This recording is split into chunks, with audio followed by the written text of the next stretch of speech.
In rural Montana during the worst blizzard in decades, a financially desperate rancher was about to lose everything he'd worked for. What started as checking on his dying cattle took a shocking turn when he came face to face with a child's screams cutting through the storm. Jake Morrison wasn't your typical failed businessman. For 3 years since his daughter's death, he had spent his life drowning in guilt and foreclosure notices, known for his military precision and protective instincts that couldn't save the people who mattered most. When he encountered 15-year-old Lily Chen being brutally beaten with a leather belt, he had no idea he was walking into a legal nightmare that would threaten everything he had left. Morrison made a split-second decision that would lead to kidnapping charges, community division, and a fight against a system designed to protect the very abuser he'd stopped. What began as an impulsive rescue in a snowstorm would become a transformation that rebuilt broken lives from the ground up. The Morrison ranch would never be the same after one man chose to risk his freedom for a stranger's daughter, and discovered that sometimes saving someone else is the only way to save yourself. Jake Morrison thought he had nothing left to lose. He was wrong. Before we jump back in, tell us where you're tuning in from, and if this story touches you, make sure you're subscribed, because tomorrow, I've saved something extra special for you. The foreclosure notice crinkled between Jake Morrison's weathered fingers as wind howled through gaps in the century-old ranch house. 3 months overdue. The words blurred together through exhaustion and something that might have been tears, if he still allowed himself such luxuries. Outside, the worst blizzard in decades was burying Montana under feet of snow. But inside his kitchen, Jake felt the cold seeping through his bones from an entirely different source. He spread the documents. Across the scarred oak table his great-grandfather had built, mortgage statements, veterinary bills, final notices from the bank. The Morrison Ranch, 4 generations of sweat and dreams, reduced to numbers that didn't add up. The drought had lasted 3 years, long enough to weaken his cattle's immune systems until they started dropping like flies. Long enough to drain his savings, then Emma's college fund, then the emergency loan he'd taken against the ranch itself. Jake's coffee had gone cold hours ago, but he lifted the mug anyway, staring at the dregs as if they might reveal some miracle solution. The power had flickered twice already, and he could hear the generator struggling against the storm's fury. When it finally died, and it would, he'd be left with nothing but the wood stove and whatever propane remained in the tank. The irony wasn't lost on him. He'd survived Iraq, survived losing Sarah to cancer, survived watching his daughter Emma die in that twisted wreck of metal and glass. But mathematics might be what finally broke him. Simple arithmetic, more going out than coming in, month after month, until the inevitable conclusion. His cell phone sat silent on the table, mocking him with its dead screen. The landline had been crackling with static for the past hour before giving up entirely. Even if he wanted to call Tom Bradley, Sheriff Bradley now, though they'd been Jake and Tommy when they were kids breaking windows with poorly aimed baseballs, what would he say? That he was about to lose everything his family had built? That he'd failed as spectacularly as a man could fail? The wind screamed louder, rattling windows and sending something heavy crashing into the barn. Jake stood, joints protesting after too many hours hunched over impossible numbers. He should check on the cattle, make sure they had enough shelter. Most of them were in the big barn, crowded together for warmth, but a few of the hardier ones preferred the 3-sided shelter in the north pasture. He pulled on his coat, the same military-issue jacket he'd worn overseas, and grabbed the heavy flashlight from the kitchen drawer. The cold hit him like a physical blow as he stepped outside, snow stinging his face and immediately finding every gap in his clothing. The flashlight beam barely penetrated the swirling whiteness, but he could make out the dark bulk of the barn 30 yards away. The cattle were restless, shifting and lowing as the storm battered their shelter. Jake counted them by flashlight, checking for signs of distress. 23 head, all that remained of what had once been a herd of over 100. The mathematics, A failure again. He was securing a loose board when the sound reached him.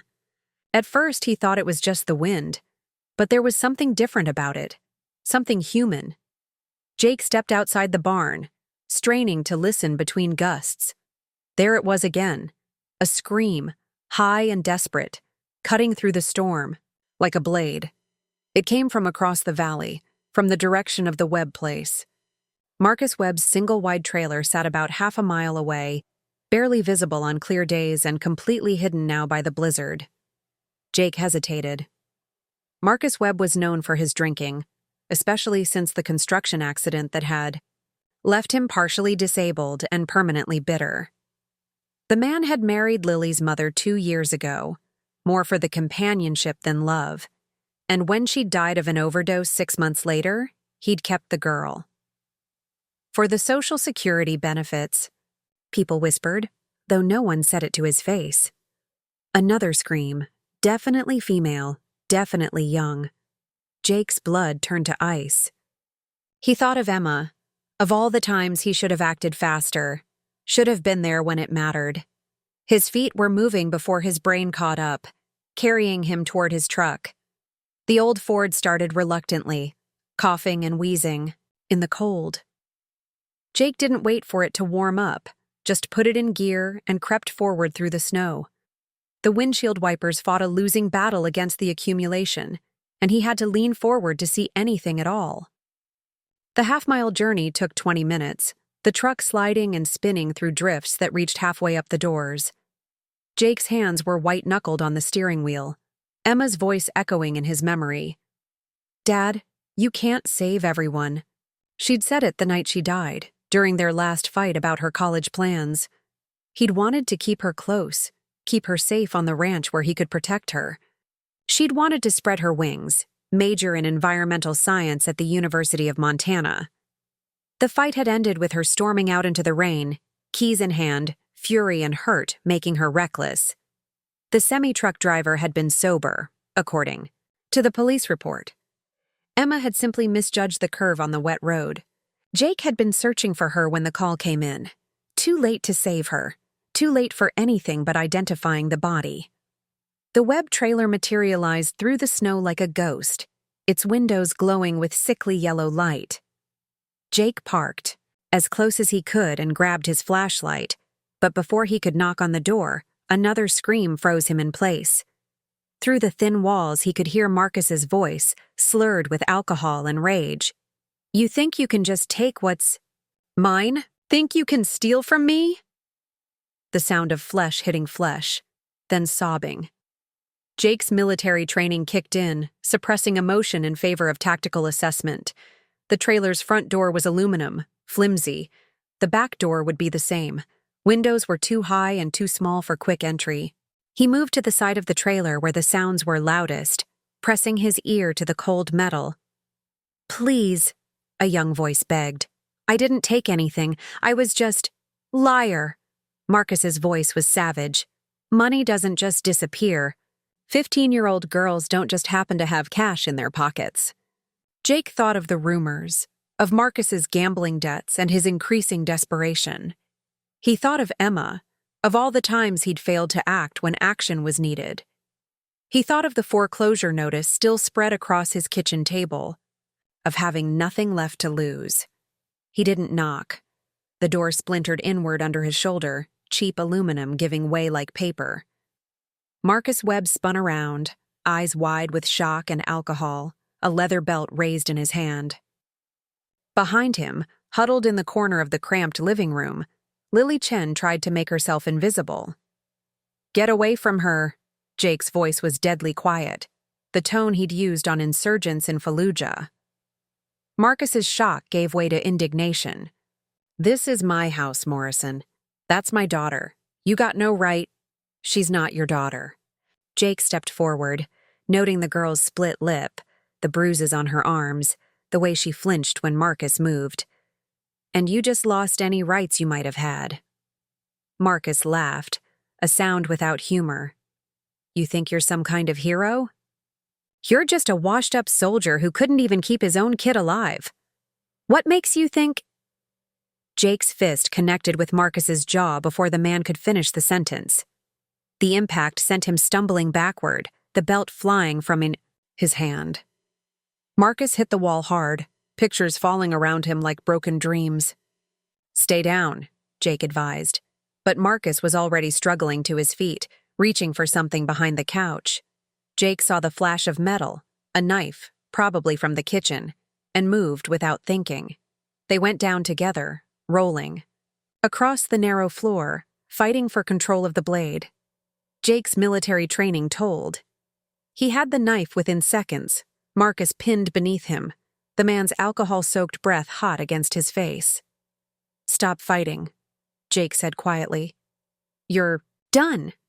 Marcus's struggles weakened, then stopped entirely. Jake held position for another moment, making sure the fight was really over, then carefully got to his feet. The knife went into his pocket, and he turned to the girl. Lily Chen was still pressed against the wall, watching him with eyes that held too much knowledge for 15 years. She was small for her age, part Asian features making her look even younger, but those eyes belonged to someone who had seen too much. "I'm not going to hurt you," Jake said softly, the way he'd learned to talk to wounded animals. "I'm going to get you out of here." She didn't answer, didn't move. Behind him, Marcus was groaning, trying to sit up. Jake made a decision that would change everything. "Can you walk?" he asked Lily. She nodded, a tiny movement. "Then we're leaving. Right now." Jake helped her to her feet, noting how she favored her left side, how her breathing was shallow. Marcus had done more damage than was immediately visible. She didn't resist when Jake wrapped his coat around her shoulders, didn't protest when he guided her toward the broken door. "You can't take her," Marcus called after them, his voice thick with blood and fury. "She's mine. I'll have you arrested for kidnapping." Jake paused in the doorway, looking back at the man who had been beating a child. "Try it," he said simply, then guided Lily out into the storm. The girl collapsed as soon as they reached the truck, unconscious before Jake could catch her. He lifted her carefully, shocked by how light she was, how fragile. In the truck's cab, light, he could see the full extent of her injuries. Bruises old and new, a cut on her forehead that was still bleeding, ribs that might very well be broken. As he drove back toward his ranch through the screaming wind, Jake Morrison made a choice that would define the rest of his life. He would protect this girl, whatever the cost. He had failed Emma, failed to save her when it mattered most. He would not fail again. The storm raged around them, but inside the truck's cab, Jake felt something he hadn't experienced in 3 years. Purpose. Behind them, the web trailer's lights grew smaller and smaller until they disappeared entirely. Swallowed by the Montana darkness, the foreclosure notice was still waiting on his kitchen table. The ranch was still dying. His life was still falling apart. But for the first time since Emma's death, Jake Morrison had someone to save. Jake carried Lily's unconscious form through the ranch house door as the wind tried to tear it from his hands. Her breathing was shallow but steady, and in the warm glow of the kitchen lights, he could see the full scope of what Marcus had done. The cut on her forehead had stopped bleeding, but the bruises on her arms were already darkening to deep purple. Her ribs needed checking, and that shallow breathing worried him. He laid her gently on the guest room bed, Emma's old room, though he tried not to think about that. The pink walls and unicorn posters felt like accusations now, reminders of the daughter he'd failed to protect. But Lily needed care, and this was the warmest room in the house, closest to the wood stove that was now their only source of heat. The power had finally given up entirely an hour ago, taking with it any chance of calling for help. Jake lit several kerosene lanterns, their soft light casting dancing shadows on the walls. He'd learned basic field medicine in the Army, enough to know that Lily's injuries weren't immediately life-threatening, but she needed attention he wasn't qualified to give. From his veterinary supplies, a bitter irony that he had better medical equipment for his cattle than most people had for Themselves. Jake gathered what he needed: antiseptic, gauze, tape, and painkillers that would have to do until the storm passed. He cleaned the cut on her forehead with gentle precision, his large hands surprisingly delicate as he worked. Lily stirred as he was finishing, her eyes fluttering, open with the confused panic of someone waking in an unfamiliar place.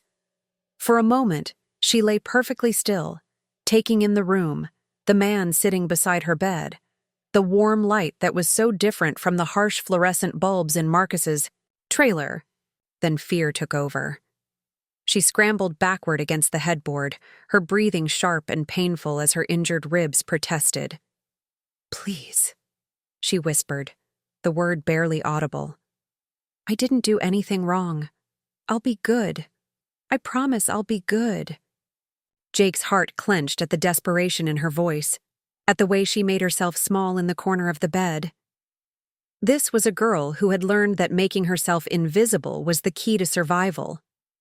"You're safe," he said quietly, keeping his voice low and non-threatening. "I'm not going to hurt you. My name is Jake Morrison. This is my ranch." Lily's dark eyes searched his face, looking for signs of deception, for the tells that would warn her of coming violence. She found none, but that didn't mean she relaxed. If anything, kindness was more frightening than cruelty. Kindness had conditions, expectations, prices that had to be paid. "Where's Marcus?" she asked, her voice hoarse.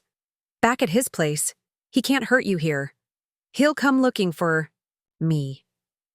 There was certainty in her voice, the knowledge of someone who had tried to escape before. "He always comes looking." Jake nodded slowly. "Probably. But he'll have to get through me first.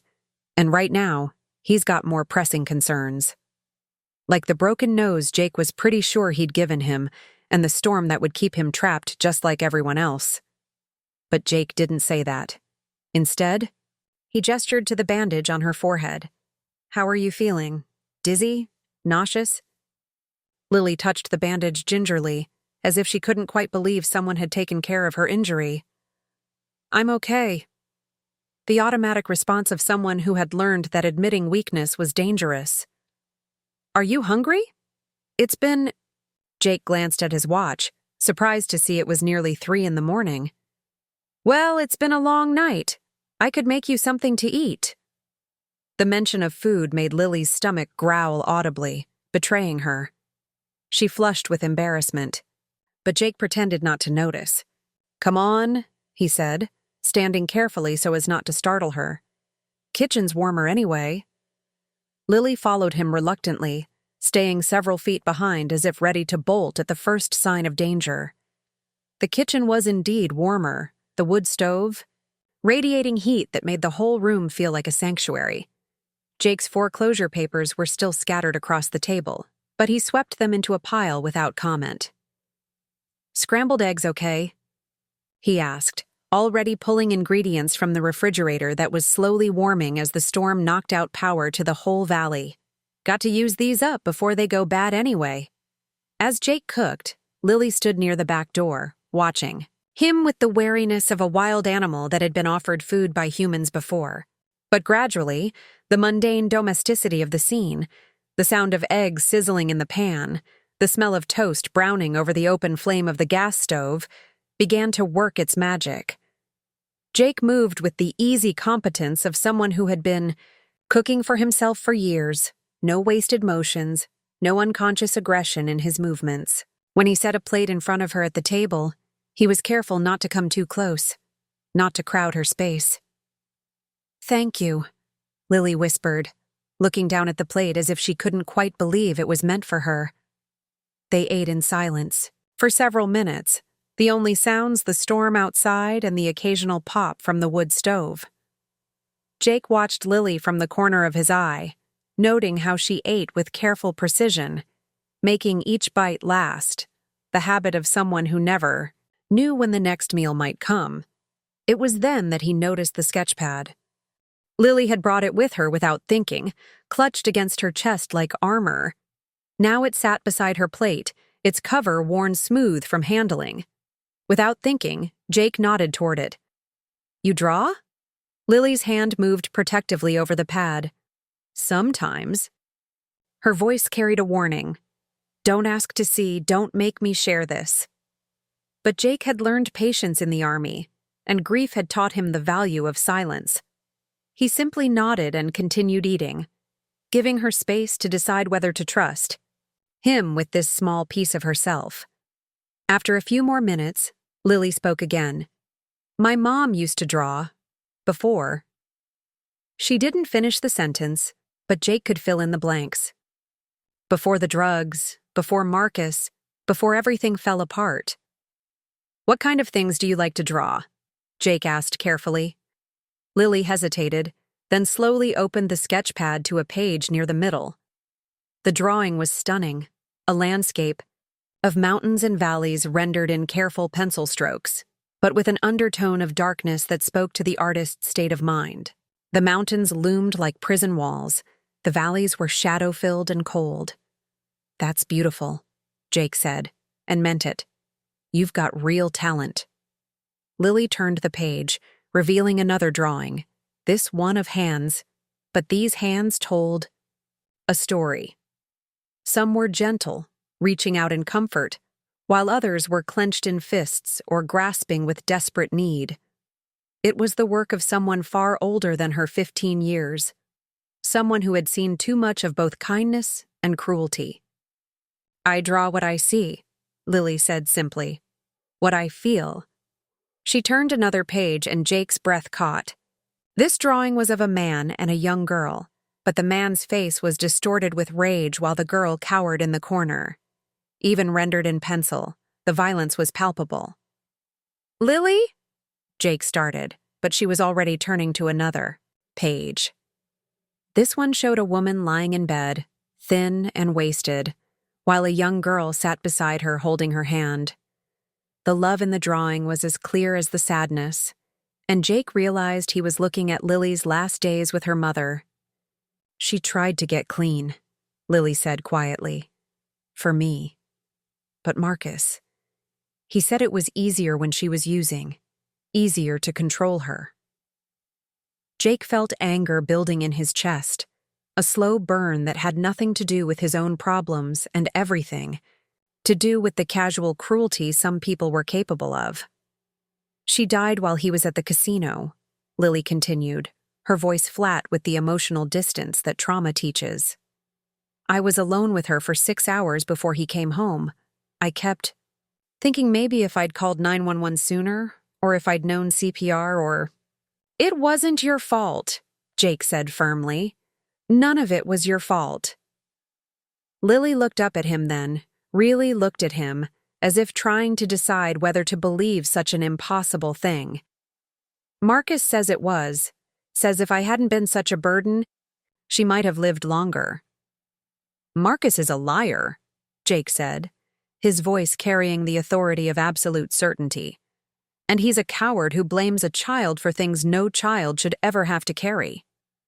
They sat in silence for a moment, the weight of shared understanding settling between them.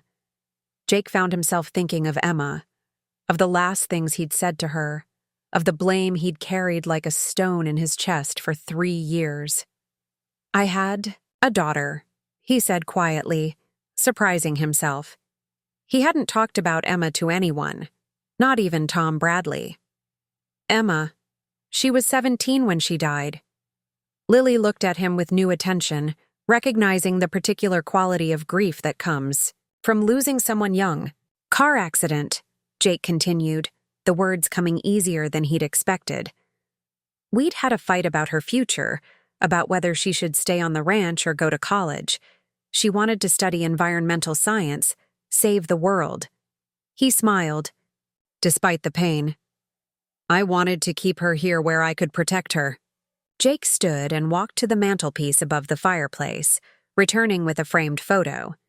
It showed a girl with Emma's bright smile and determined eyes, standing next to a horse and squinting into the sunshine. She was beautiful, Lily said, softly. She was stubborn, Jake replied, and brave. And she was right. I was trying to hold her back because I was scared of losing her.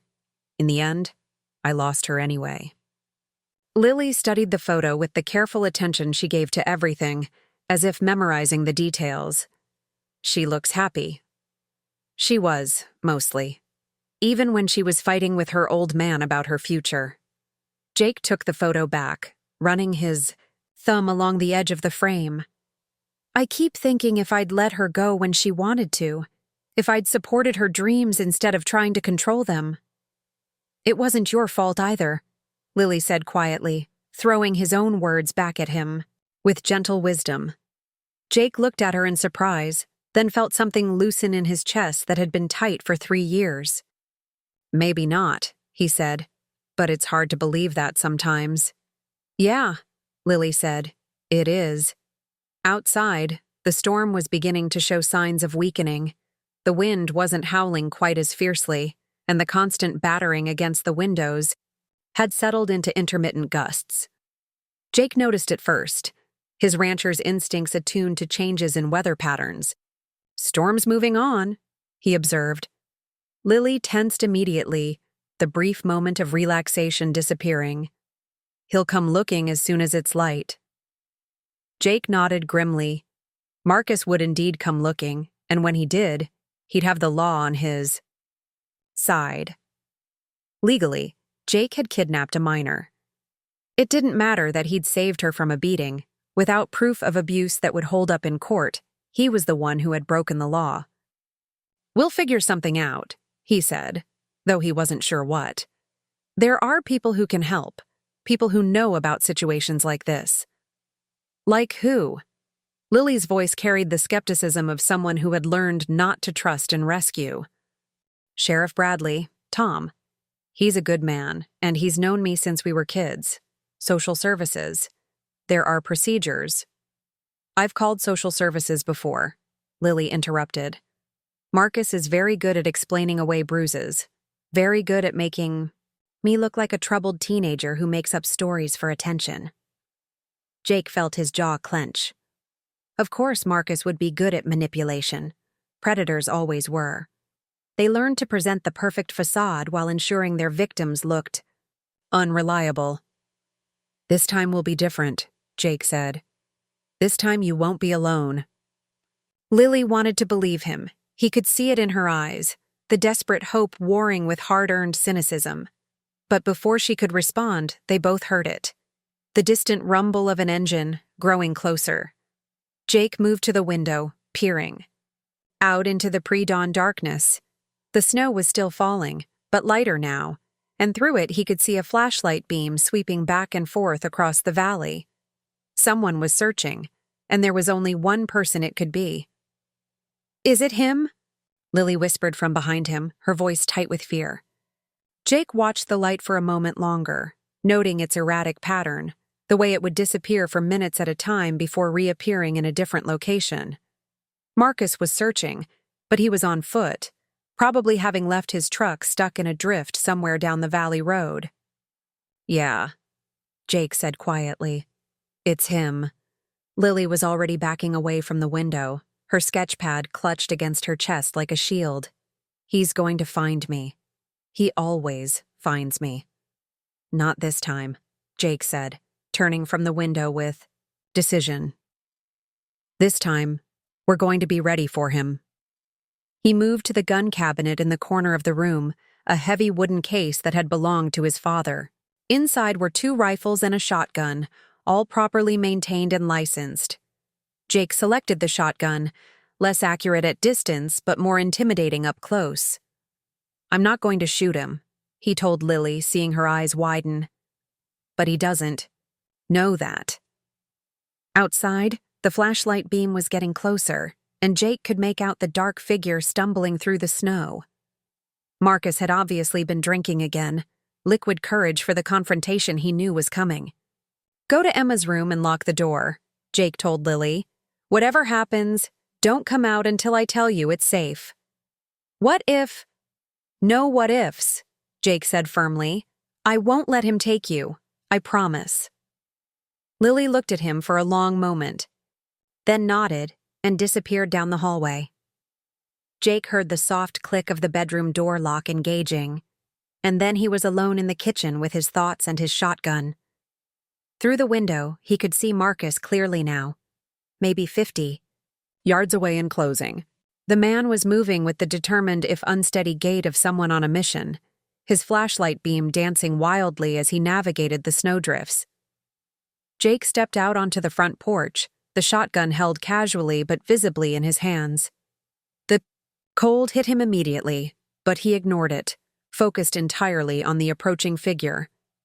"That's far enough, Marcus," he called out when the man was about 20 yards away. Marcus stopped, raising his flashlight to shine it directly at Jake. In the harsh beam, Jake could see that Marcus's nose was indeed broken, dried blood dark against his pale skin. "I want the girl back, Morrison," Marcus called, his words slightly slurred but his intent clear. "She's mine, and you've got no right to keep her." "She's safe," Jake replied. "That's all that matters." "Safe?" Marcus laughed bitterly. "She's not safe with you. You're a drunk and a failure who couldn't even protect his own daughter. What makes you think you can protect mine?" Jake felt the familiar stab of guilt, but this time it was accompanied by something else: clarity. Emma's death had been an accident, a terrible convergence of rain and anger and bad timing. What Marcus was doing to Lily was deliberate, ongoing, chosen. "She's not your daughter," Jake said quietly. "And after tonight, she never will be again." Marcus took a step forward, then stopped as Jake shifted the shotgun slightly, not quite pointing it at him, but making its presence unmistakably clear. "You can't keep her forever," Marcus said. "I'll call the law. Tell them you kidnapped a minor. Your friend the sheriff won't be able to help you then." "Maybe not," Jake acknowledged, "but you'll have to explain why she was beaten bloody when I found her. You'll have to explain the bruises and the broken ribs and the terror in her eyes." "Accidents happen," Marcus said with practiced ease. "Kids fall down. Kids get mouthy and need correction. The law understands that parents have rights. The law also understands the difference between discipline and abuse," Jake replied. "And Tom Bradley has seen enough domestic violence to know the difference." For a moment, the two men stared at each other across the snow-covered yard, the weight of the moment settling between them. Jake could see Marcus calculating, trying to figure out his best move. He was probably realizing that the longer this went on, the worse it looked for him. "I'll be back," Marcus said finally. "With the law, with papers, with whatever it takes. You can't protect her forever, Morrison. And when I get her back, she'll pay for this. She'll pay for every minute you kept her from me." The threat hung in the cold air like a promise of violence. Jake felt his finger tighten on the shotgun's stock, felt the urge to end this threat permanently. But he was better than that, had to be better than that. "Get off my land," he said quietly, "and don't come back without a warrant." Marcus stared at him for another long moment, then turned and began trudging back through the snow toward wherever he'd left his truck. Jake watched until the flashlight beam disappeared into the storm, then went back inside and locked the door. "Lily?" he called softly. "He's gone." The bedroom door opened almost immediately, and Lily emerged looking pale but determined. "He meant it," she said, "about making me pay. He always means it." Jake set the shotgun back in its cabinet and turned to face her. "Then we'd better make sure he doesn't get the chance."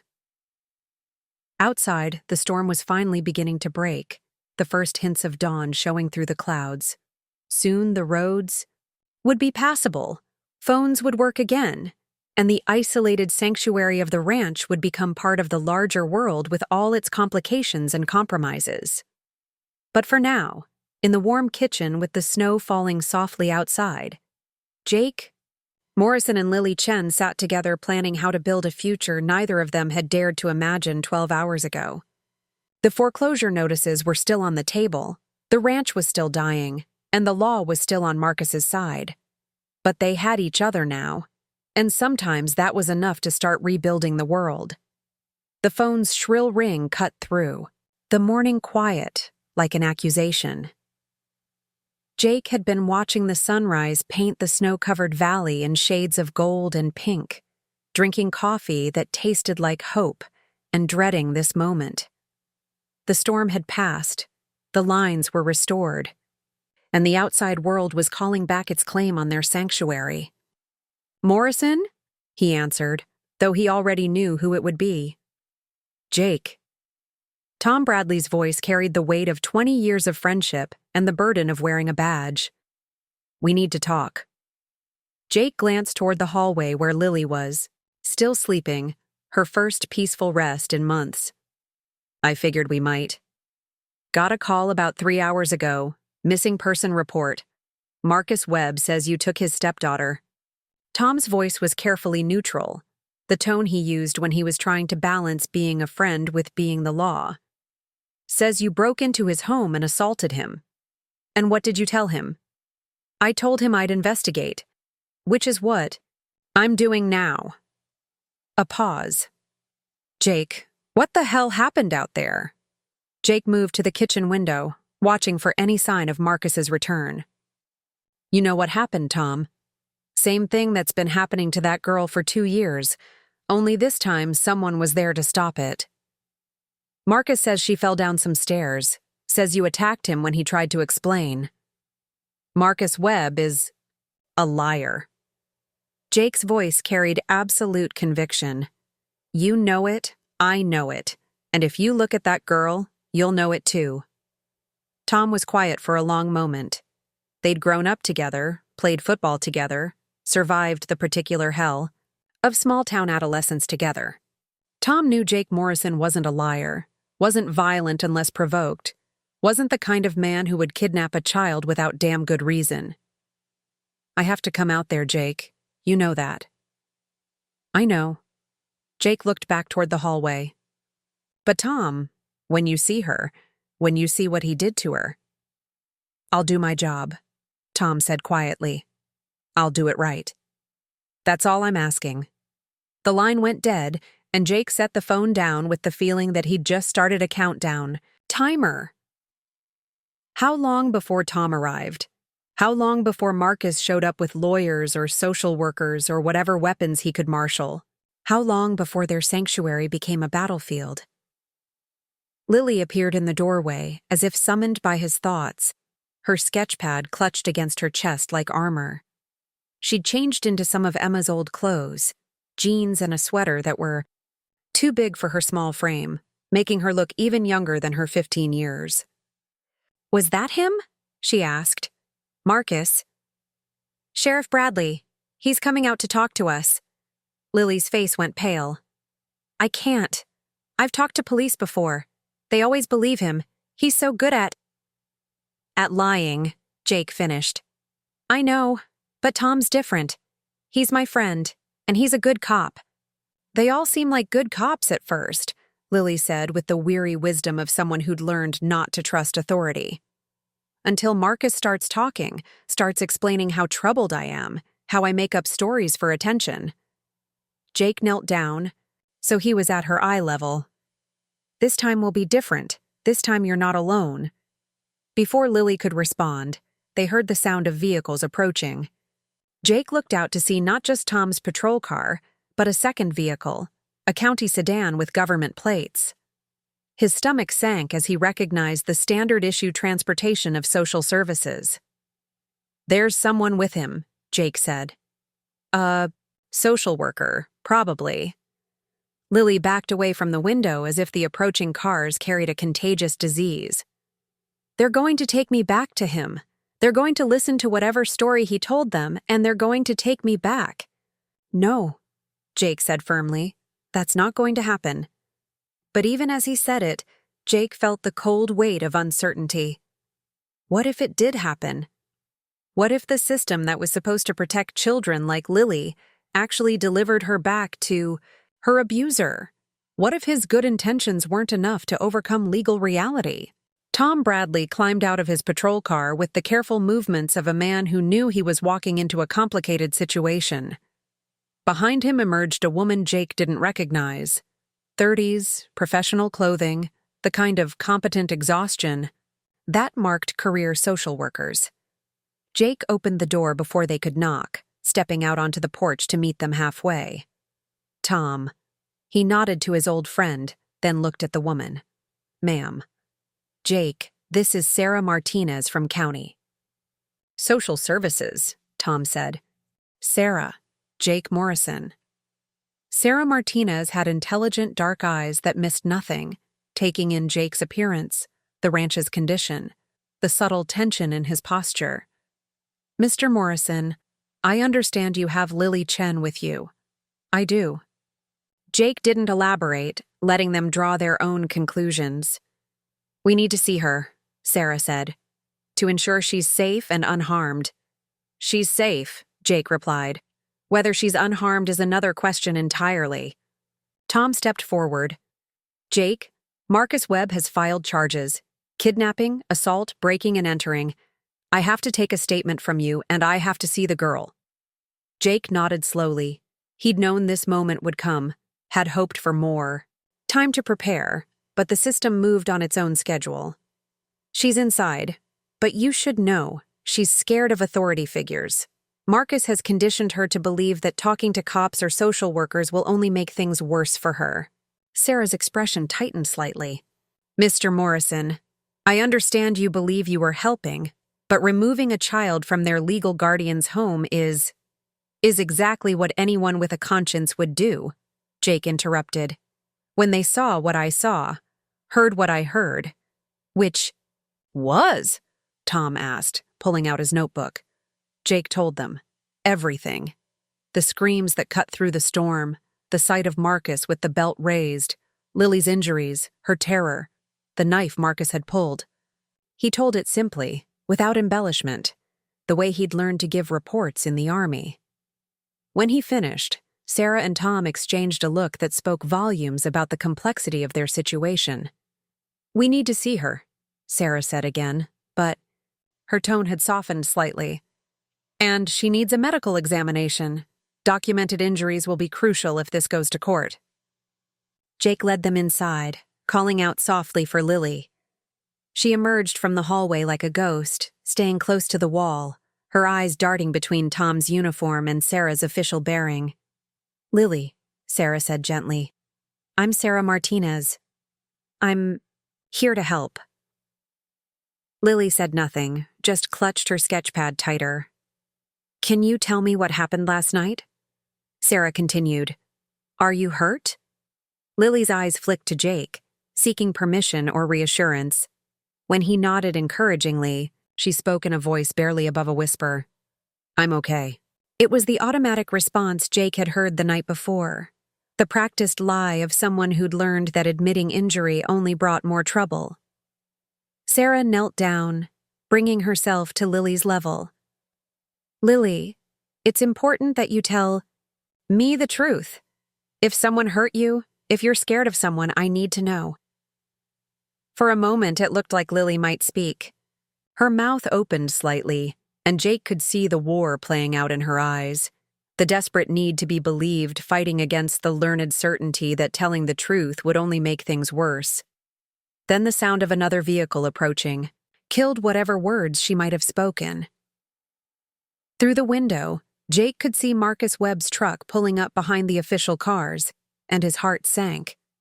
He's here, Lily whispered, and the terror in her voice was unmistakable. Marcus climbed out of his truck with theatrical slowness, favoring his injured side.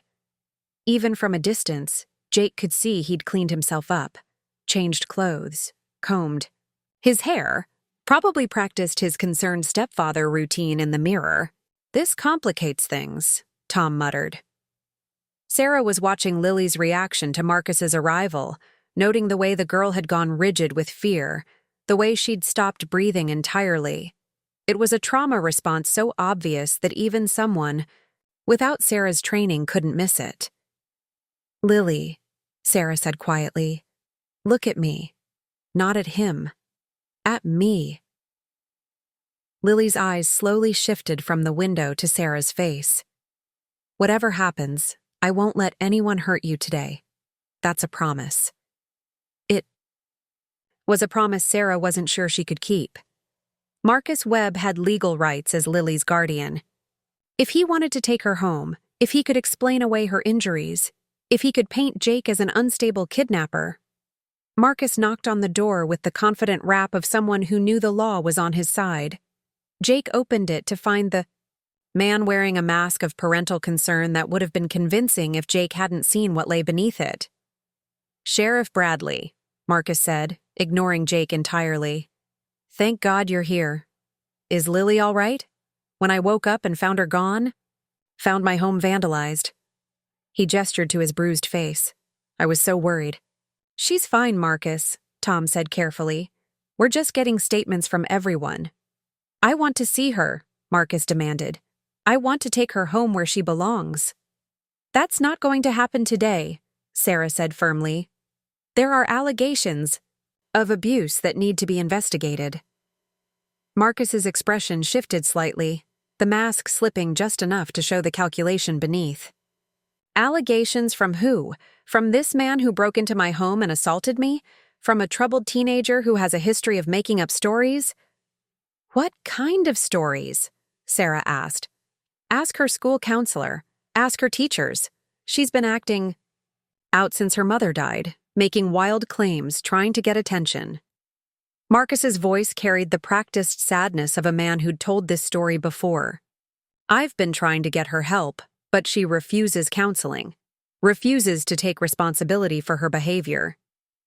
Jake watched Lily as Marcus spoke, saw the way she seemed to shrink into herself with each word. This was how it happened, he realized. This was how the system failed children, not through malice, but through the simple fact that adults were better at lying than children were at telling the truth. "Nevertheless," Sarah said, "protocol requires a medical examination and a temporary placement while we investigate." "Temporary placement?" Marcus's mask slipped further. "She's my daughter. You can't just—" "She's your stepdaughter," Tom corrected. "And yes, we can. 72-hour emergency hold pending investigation." For a moment, Marcus's true nature showed through completely. The rage, the sense of ownership, the fury at being denied what he considered his property. Then the mask snapped back into place. "This is a mistake," he said quietly. "A terrible mistake that's going to traumatize an already disturbed child even further." But the die was cast. Sarah was already making notes, Tom was already shifting into official mode, and Lily was already being absorbed into a system that might protect her or might deliver her right back to her abuser. As they prepared to leave for the medical examination and interviews, Jake caught Sarah's eye. 72 hours, he said quietly. 72 hours, she confirmed, to build a case that will stick. It wasn't much time to save a life, but it was what they had. The ranch felt different with Lily gone for the medical examination, as if her brief presence had awakened something in the old house that now mourned her absence. Jake found himself standing outside Emma's bedroom door, for the first time in 3 years, his hand hovering over the doorknob like it might burn him. Sarah Martinez had been right about one thing. They needed those 72 hours to build an unshakable case, which meant Jake needed to understand everything about Lily's situation, including the parts she hadn't told him yet. And somehow, that understanding felt connected to the room behind this door. He turned the handle. Emma's room was exactly as she'd left it the night she died. Clothes draped over the chair where she'd thrown them while arguing with him about her future. Textbooks stacked on the desk next to college brochures she'd hidden from him. The environmental science pamphlet from University of Montana still bookmarked to the page about scholarship opportunities. Jake sat heavily on the bed, the mattress creaking under his weight.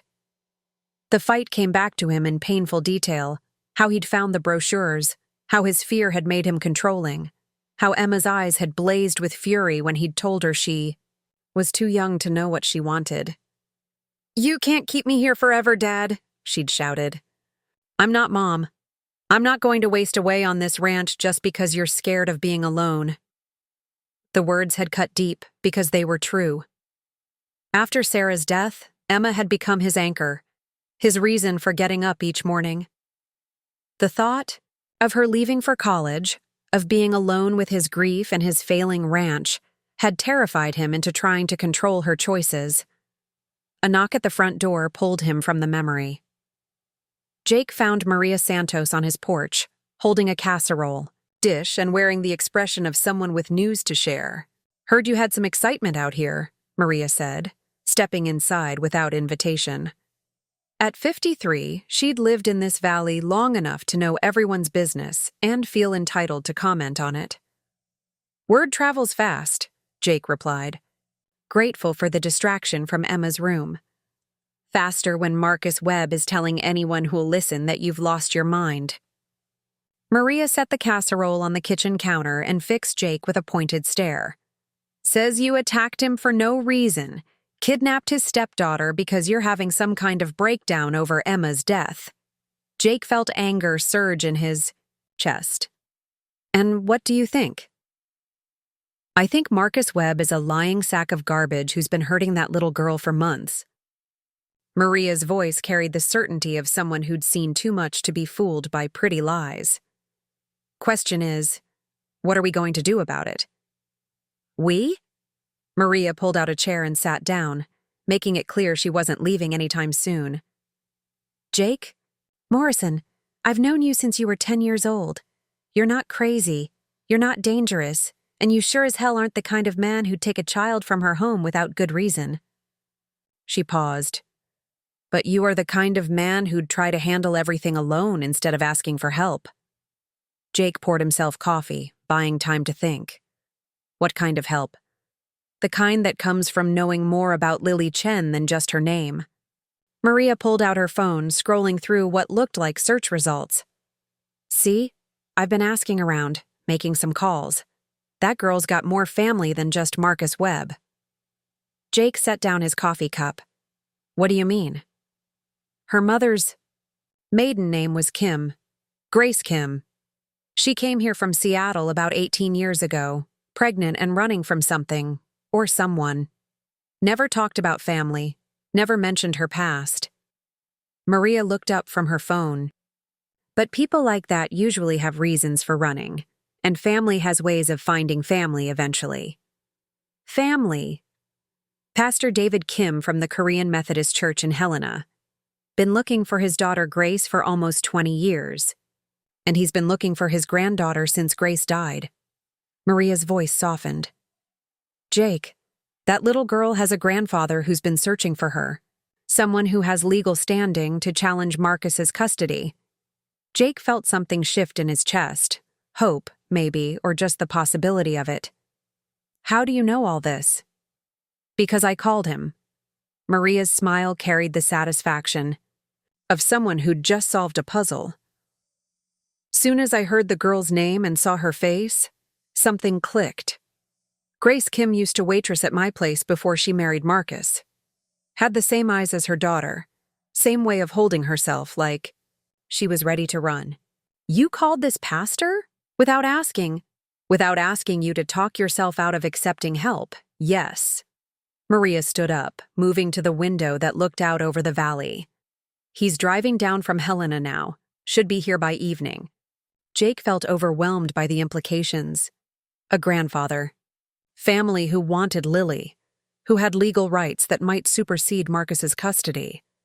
It could change everything. Or it could complicate things beyond repair. "What if he's not what he seems?" Jake asked. What if he's exactly what he seems? A grandfather who's been looking for his granddaughter for 6 months and is willing to fight for her?" Maria turned from the window. "Jake, I know you're trying to protect her, but protection isn't the same as possession." The words hit him like a physical blow, echoing Emma's last angry words about him trying to keep her trapped on the ranch. Was he doing the same thing to Lily? Trying to save her by keeping her close, regardless of what she might want or need? "That's not—" he started, then stopped. Maybe it was exactly what he was doing. "David Kim speaks Korean," Maria continued. Lily's mother spoke Korean. That girl has culture, heritage, connections to a world bigger than this valley. She deserves to know about that. Before Jake could respond, they heard vehicles approaching. Again. Through the window, Jake could see Sarah Martinez's county car returning with Lily in the passenger seat. Behind them came Tom Bradley's patrol car, and behind that, an older sedan with Helena plates. "Looks like the cavalry's arriving," Maria murmured. Jake watched Lily climb out of the county car, moving carefully like someone whose injuries had been thoroughly documented. Her face was pale but determined, and when she looked toward preparing and narrating this story took us a lot of time. So if you are enjoying it, subscribe to our channel. It means a lot to us. Now back to the story. The ranch house, he saw something new in her expression. Not just fear or resignation, but a kind of watchful hope. The man who emerged from the Helena sedan was in his 60s, with gray hair and kind eyes that immediately found Lily and filled with tears. He was slight of build, but carried himself with quiet dignity, wearing a simple black suit and clerical collar. "That's him," Maria whispered. "That's her grandfather." Jake watched as David Kim approached slowly, not wanting to frighten Lily, but unable to hide his emotion at seeing her for the first time. Sarah Martinez was speaking to him, probably explaining protocol and legal requirements, but his attention was entirely focused on his granddaughter. Lily, for her part, was staring at this stranger with obvious confusion. She'd been told she had no family, that Marcus was all she had left in the world. The idea that someone had been looking for her, that she belonged to someone who wanted her, was clearly overwhelming. "Lily," Sarah called softly. "There's someone here who says he's your grandfather, your mother's father." Pastor Kim spoke then, and his first words were in Korean, gentle musical syllables that made Lily gasp with recognition. Whatever he said, it was something her mother had taught her, some phrase or endearment that connected her to a past she'd thought was lost forever. Lily responded hesitantly in Korean, and Jake could see tears streaming down Pastor Kim's face as he heard his granddaughter speak his language for the first time. "My name is David Kim," the pastor said in accented English, his voice thick with emotion. "I am Grace's father, your mother's father. I have been looking for you for so long." Jake felt his throat tighten as he watched the reunion through the window. This was what family looked like. Not ownership or control, but recognition and joy and the desperate relief of finding something precious that had been lost. As Sarah Martinez began explaining the legal complexities to Pastor Kim, and as Tom Bradley took notes for his investigation, Jake made a decision that felt like both an ending and a beginning. He would help reunite this family, even if it meant letting Lily go. Even if it meant facing his own grief about Emma without the distraction of saving someone else. Sometimes love meant holding on. Sometimes it meant letting go. And sometimes, Jake was learning, it meant having the wisdom to know the difference. The lawyer arrived at noon like a harbinger of expensive trouble, stepping out of a silver BMW that looked as out of place in the ranch's dirt driveway as a shark in a swimming pool. Harold Brennan had driven down from Billings, his $1,000 suit and briefcase marking him as the kind of attorney who specialized in making problems disappear for clients who could afford his services. Jake watched from the kitchen window, as Brennan approached the house with Marcus Webb trailing behind him like a vindicated shadow. The lawyer's knock was sharp and authoritative, the sound of someone accustomed to having doors opened quickly. "Mr. Morrison," Brennan said when Jake answered, his voice carrying the practiced authority of courtrooms and boardrooms. "I represent Marcus Webb in this matter.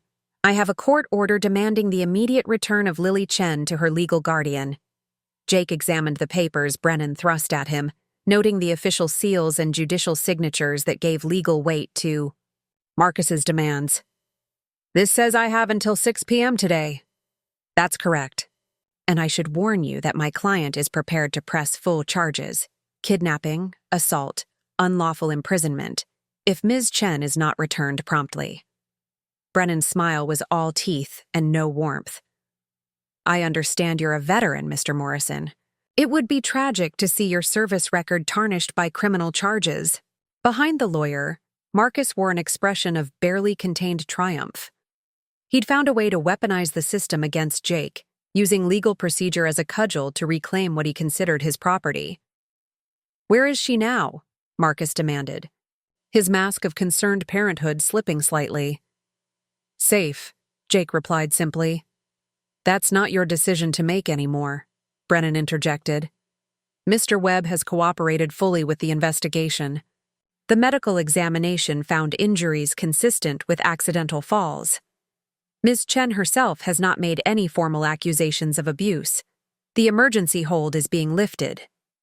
Jake felt the walls closing in around him. Somewhere, in a system designed to protect children, bureaucratic machinery was grinding toward a conclusion that would deliver Lily back to her abuser. All legal, all proper, all wrong. "I'll need to make some calls," Jake said. "You have until 6, Brennan repeated, then turned and walked back to his BMW with Marcus hurrying behind him. Jake immediately called Sarah Martinez, finding her at the county offices fighting her own battles with paperwork and procedure. "They're moving fast," she said without preamble. "Marcus's story is holding up under legal scrutiny. Lily's medical exam shows old injuries, but nothing that definitively proves recent abuse. And Sarah's voice broke slightly. "She won't talk to the state investigators, won't accuse Marcus of anything." "Because she's terrified," Jake said. "Because the system has failed her before. I know that. You know that. But the law requires evidence, and traumatized children don't always make good witnesses." Sarah's frustration was palpable. "Pastor Kim is filing for emergency custody, but that process could take weeks. We don't have weeks." After the call, Jake drove to Maria's diner, needing coffee and community wisdom in equal measure. What he found was a town meeting in miniature, with half the valley's residents crowded into the small restaurant, voices raised in heated debate. "Can't just take the law into your own hands," Fred Kowalski was saying to a table of ranchers. "There's procedures for a reason. Procedures that leave kids like Lily Chen bleeding in trailers while bureaucrats shuffle paperwork," Maria shot back from behind the counter. "Sometimes doing right matters more than doing legal." "That's how vigilante justice starts," argued Linda Peterson, the bank manager who'd been foreclosing on Jake's ranch. "You can't solve every problem with violence." "Nobody's talking about violence," said Tom Bradley, who'd been sitting quietly in a corner booth. "We're talking about protecting a child." The conversation stopped when Jake walked in, all eyes turning to him with expressions ranging from support to suspicion. He could feel the community's fracture lines, the way crisis had divided neighbors, into camps based on their fundamental beliefs about law, order, and moral obligation. "Jake," Maria called out, "these folks have been debating your situation for the past hour.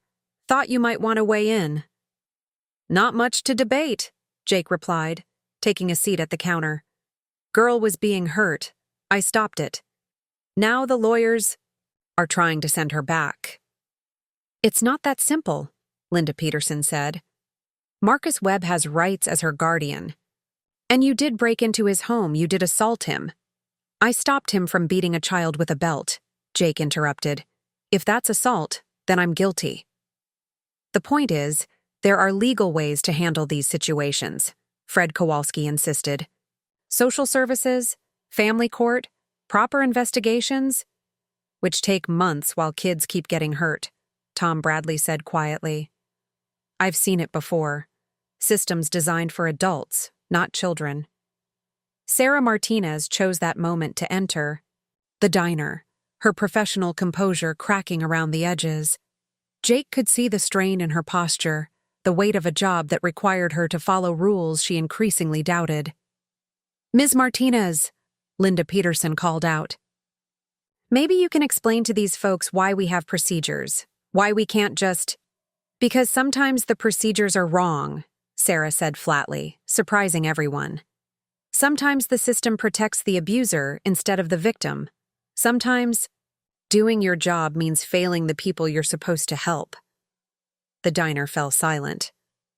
Sarah's admission of doubt in the system she represented was more shocking than Jake's vigilante rescue. "I need to speak with you privately," Sarah said to Jake, and they moved to a booth in the back corner. "This is going to sound unprofessional," Sarah began, her voice low enough that the rest of the diner couldn't hear. "But I have to tell you something." Jake waited. "I was in foster care as a child.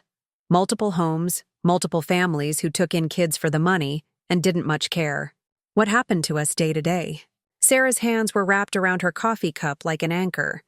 "I became a social worker because I wanted to fix the system that failed me.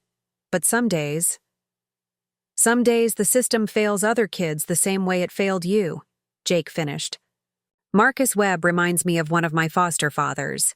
Charming in public, manipulative with authorities, completely different behind closed doors. That man never faced consequences because I was too scared to speak up, too trained not to make waves." Sarah looked directly at Jake. "I won't let Lily go through what I went through, not if I can help it." "What are you saying?" "I'm saying that if something were to happen, if Lily were to disappear before 6 p.m., if Marcus couldn't find her to reclaim her, it might take the system several days to organize a proper search. Days that Pastor Kim could use to get his custody petition expedited." Jake stared at her, understanding the implications. A social worker was suggesting he violate a court order, effectively asking him to kidnap Lily again to buy time for a legal solution. "That would end your career," Jake pointed out. "Some things are more important than careers." Before Jake could respond, his phone rang. Pastor Kim's voice was tight with worry. "She's having a panic attack," he said. "Lily. Someone told her about the court order about having to go back to Marcus tonight. She's—" The sound of Korean words, gentle and soothing. "She's asking for you." Jake closed his eyes, feeling the weight of impossible choices. Follow the law and deliver Lily back to her abuser. Break the law and risk destroying everyone who'd tried to help her. "Where are you?" "The church in Helena. But Jake, there's something else. Something you need to know about Marcus." Pastor Kim's voice dropped lower. "I've been making inquiries about my daughter's death, about the circumstances that led to her overdose. Marcus has gambling debts, serious debts to dangerous people, I think. I think that's why he needs Lily, her Social Security payments, her survivor benefits. He's using her to pay off loan sharks." The pieces clicked into place with sickening clarity. Marcus's desperation wasn't just about control, it was about money. Lily represented income he couldn't afford to lose, which made him infinitely more dangerous than a simple abuser. Desperate men with gambling debts did desperate things. Jake looked across the booth at Sarah, whose professional mask had completely fallen away to reveal the frightened child she'd once been. "If we do this," he said quietly, "there's no going back." "There's no going back anyway," Sarah replied. "The only question is whether we go forward with Lily safe, or with her blood on our hands." Outside, the sun was already beginning its descent toward the western mountains. In 6 hours, Marcus Webb's lawyer would return for Lily, backed by the full authority of the legal system. But sometimes, Jake realized, the legal system was just another word for giving up. He stood from the booth with the feeling that he was stepping off a cliff into darkness, with only faith that someone would catch him. "Let's go get her," he said. Jake and Sarah drove to Helena in tense silence, the weight of their decision settling between them like a third passenger.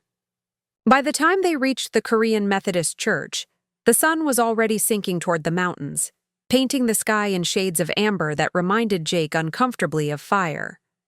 Pastor Kim met them at the church door, his face etched with worry. "She's calmer now, but still very frightened. The idea of going back to Marcus." He shook his head. "It's awakened something in her. Something dark." They found Lily in the sanctuary, sitting in a front pew with her sketchpad open on her lap. She was drawing compulsively, her pencil moving in sharp, angry strokes across the paper. When she looked up at Jake, her eyes held a desperate question. "Are you here to take me back to him?" "No," Jake said simply. "We're here to keep you safe."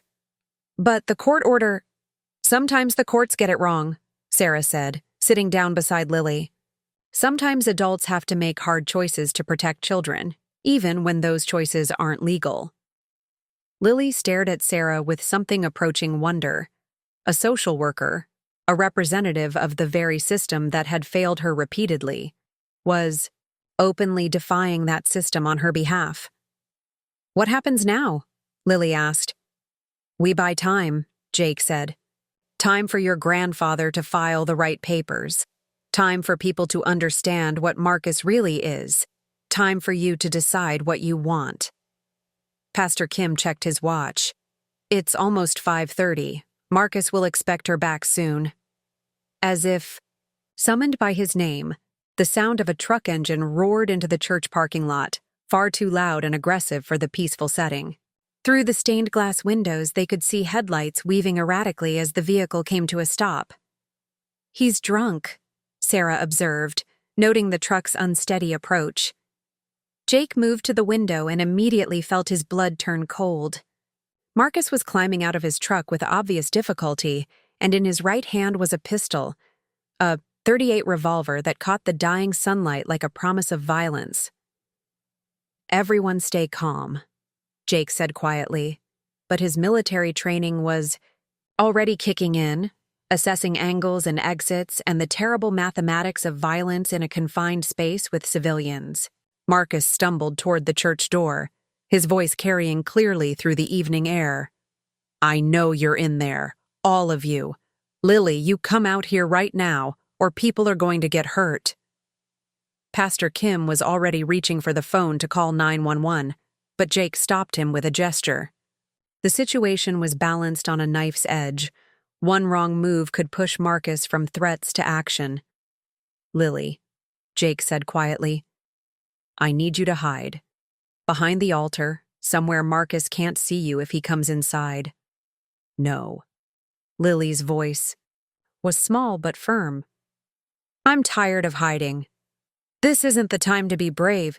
This is exactly the time." Lily stood up, her sketchpad falling to the floor, revealing the drawing she'd been working on. A picture of Marcus with the gun, his face twisted with rage and desperation. She'd been drawing her fear, but also her anger. "I'm tired of being afraid of him. I'm tired of letting him control my life." The church door rattled as Marcus tried the handle, finding it locked. His voice rose to a roar. "Open this door! That's my daughter in there! You have no right to keep her from me!" "She's not your daughter," Jake called back through the door. "And this is a house of God, Marcus. Put the gun down and walk away." "House of God?" Marcus laughed bitterly. "God ain't done nothing for me lately. Took my job, took my health, took everything I worked for. But he left me Lily. And I ain't letting anyone take her too." The terrible logic of a desperate man made clear. In Marcus's twisted worldview, Lily wasn't a person to be protected, but a possession to be claimed. Lily moved toward the door, despite Jake's urgent gestures for her to stay back. "Marcus," she called out, her voice carrying more authority than Jake had ever heard from her. "Marcus, I'm calling the police." "You little—" Marcus's rage exploded.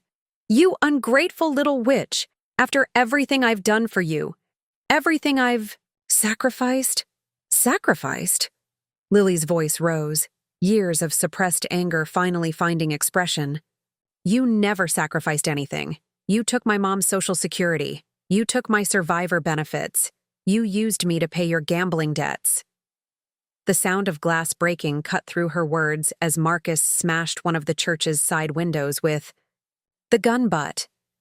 Jake immediately moved to put himself between Lily and the broken window, but she stepped around him.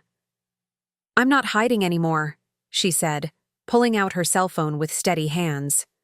"I'm calling 911 and I'm telling them everything Everything you did to me, everything you did to my mom, everything." She dialed the number, her voice clear and calm as she spoke to the emergency dispatcher. "This is Lily Chen. I'm at the Korean Methodist Church on Maple Street in Helena.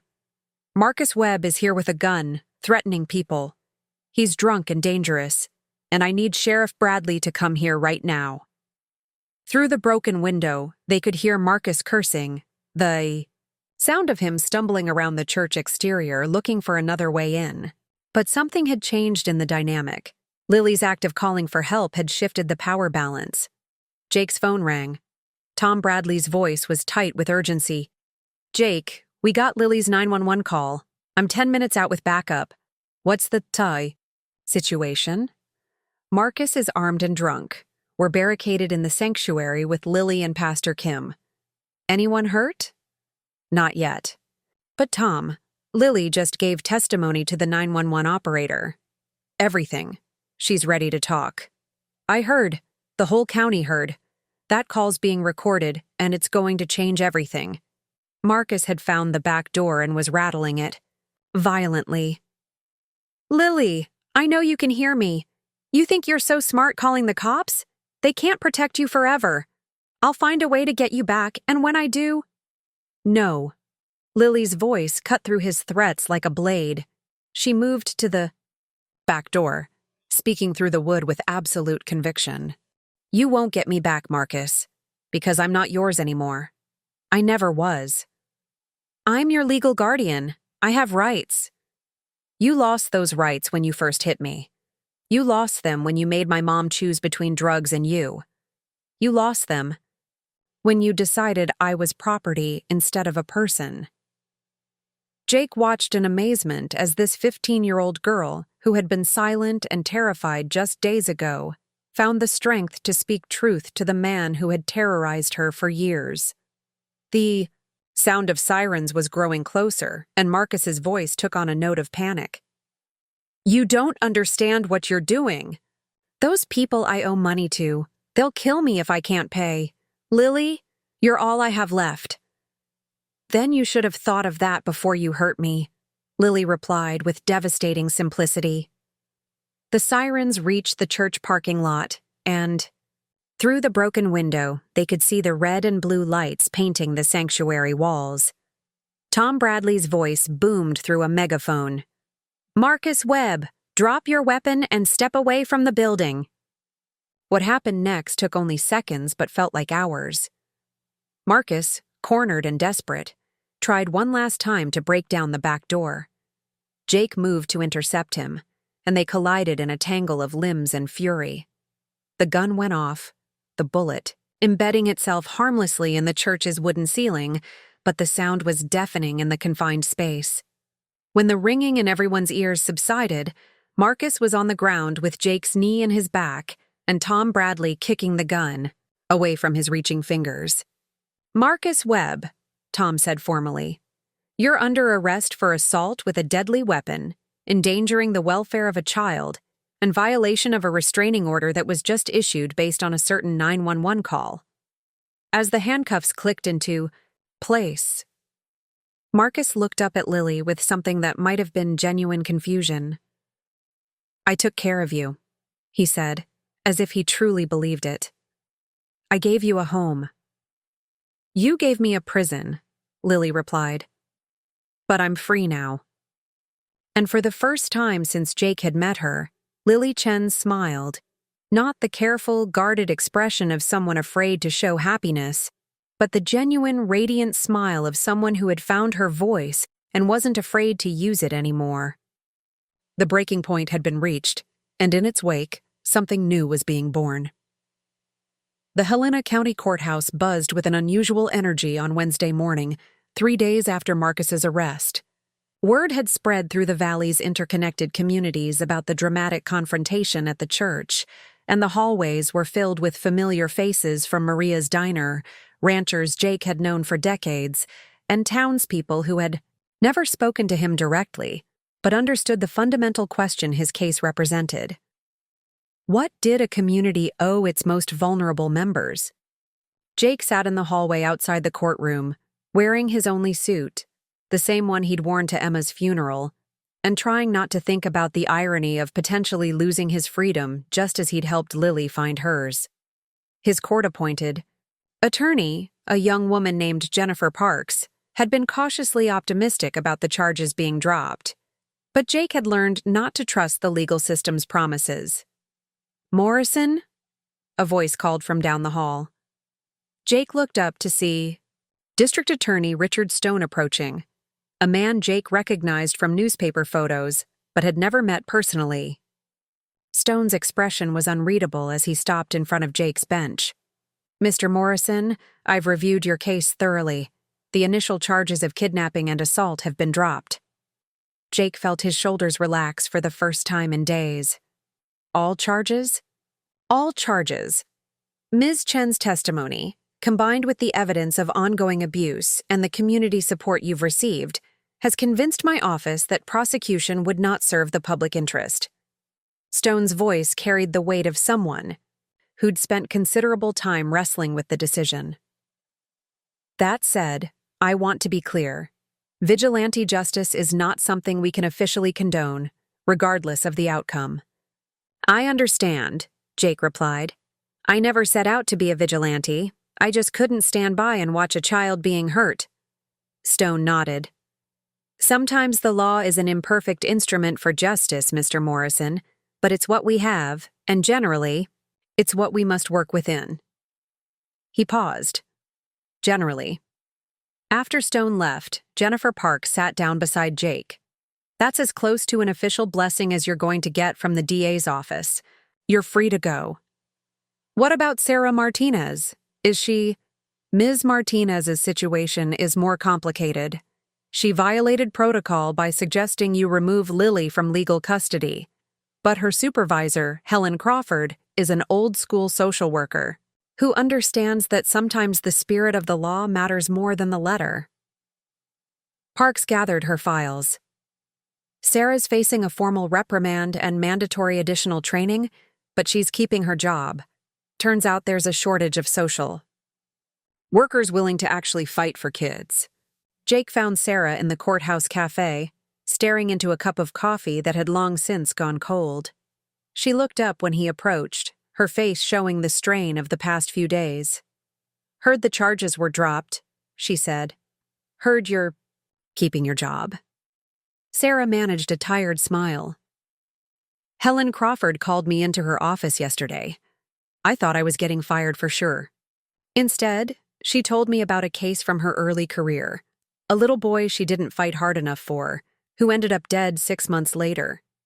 She said she's been waiting 30 years for a social worker with enough guts to break the rules when the rules were wrong. And now?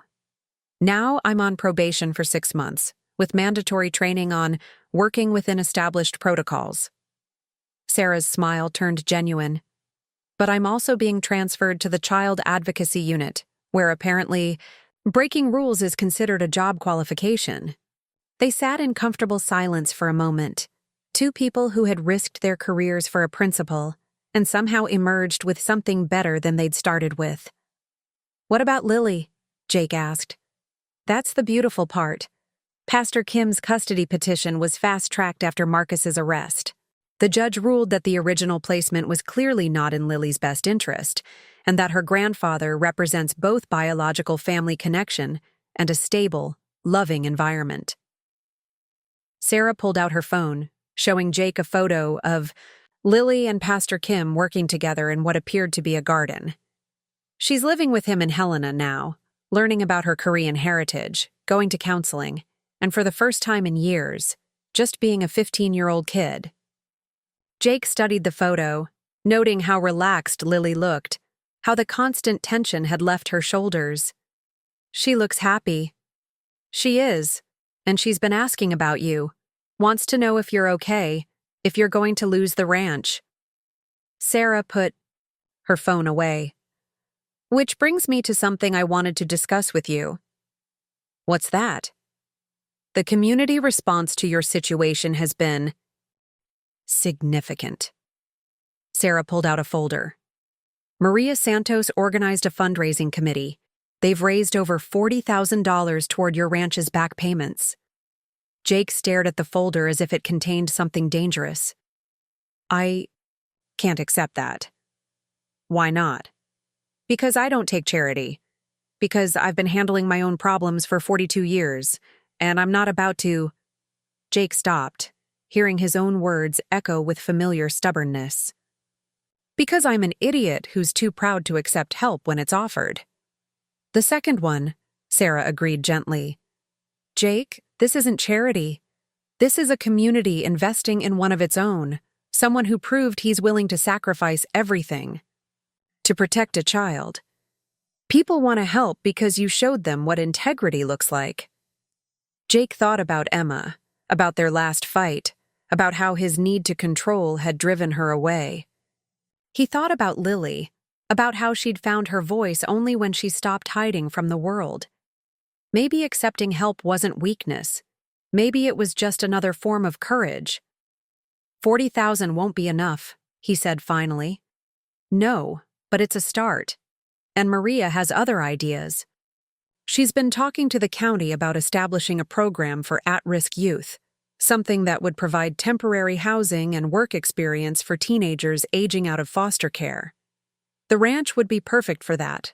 Plenty of space, meaningful work, and a man who's proven he'll fight for kids who need protection.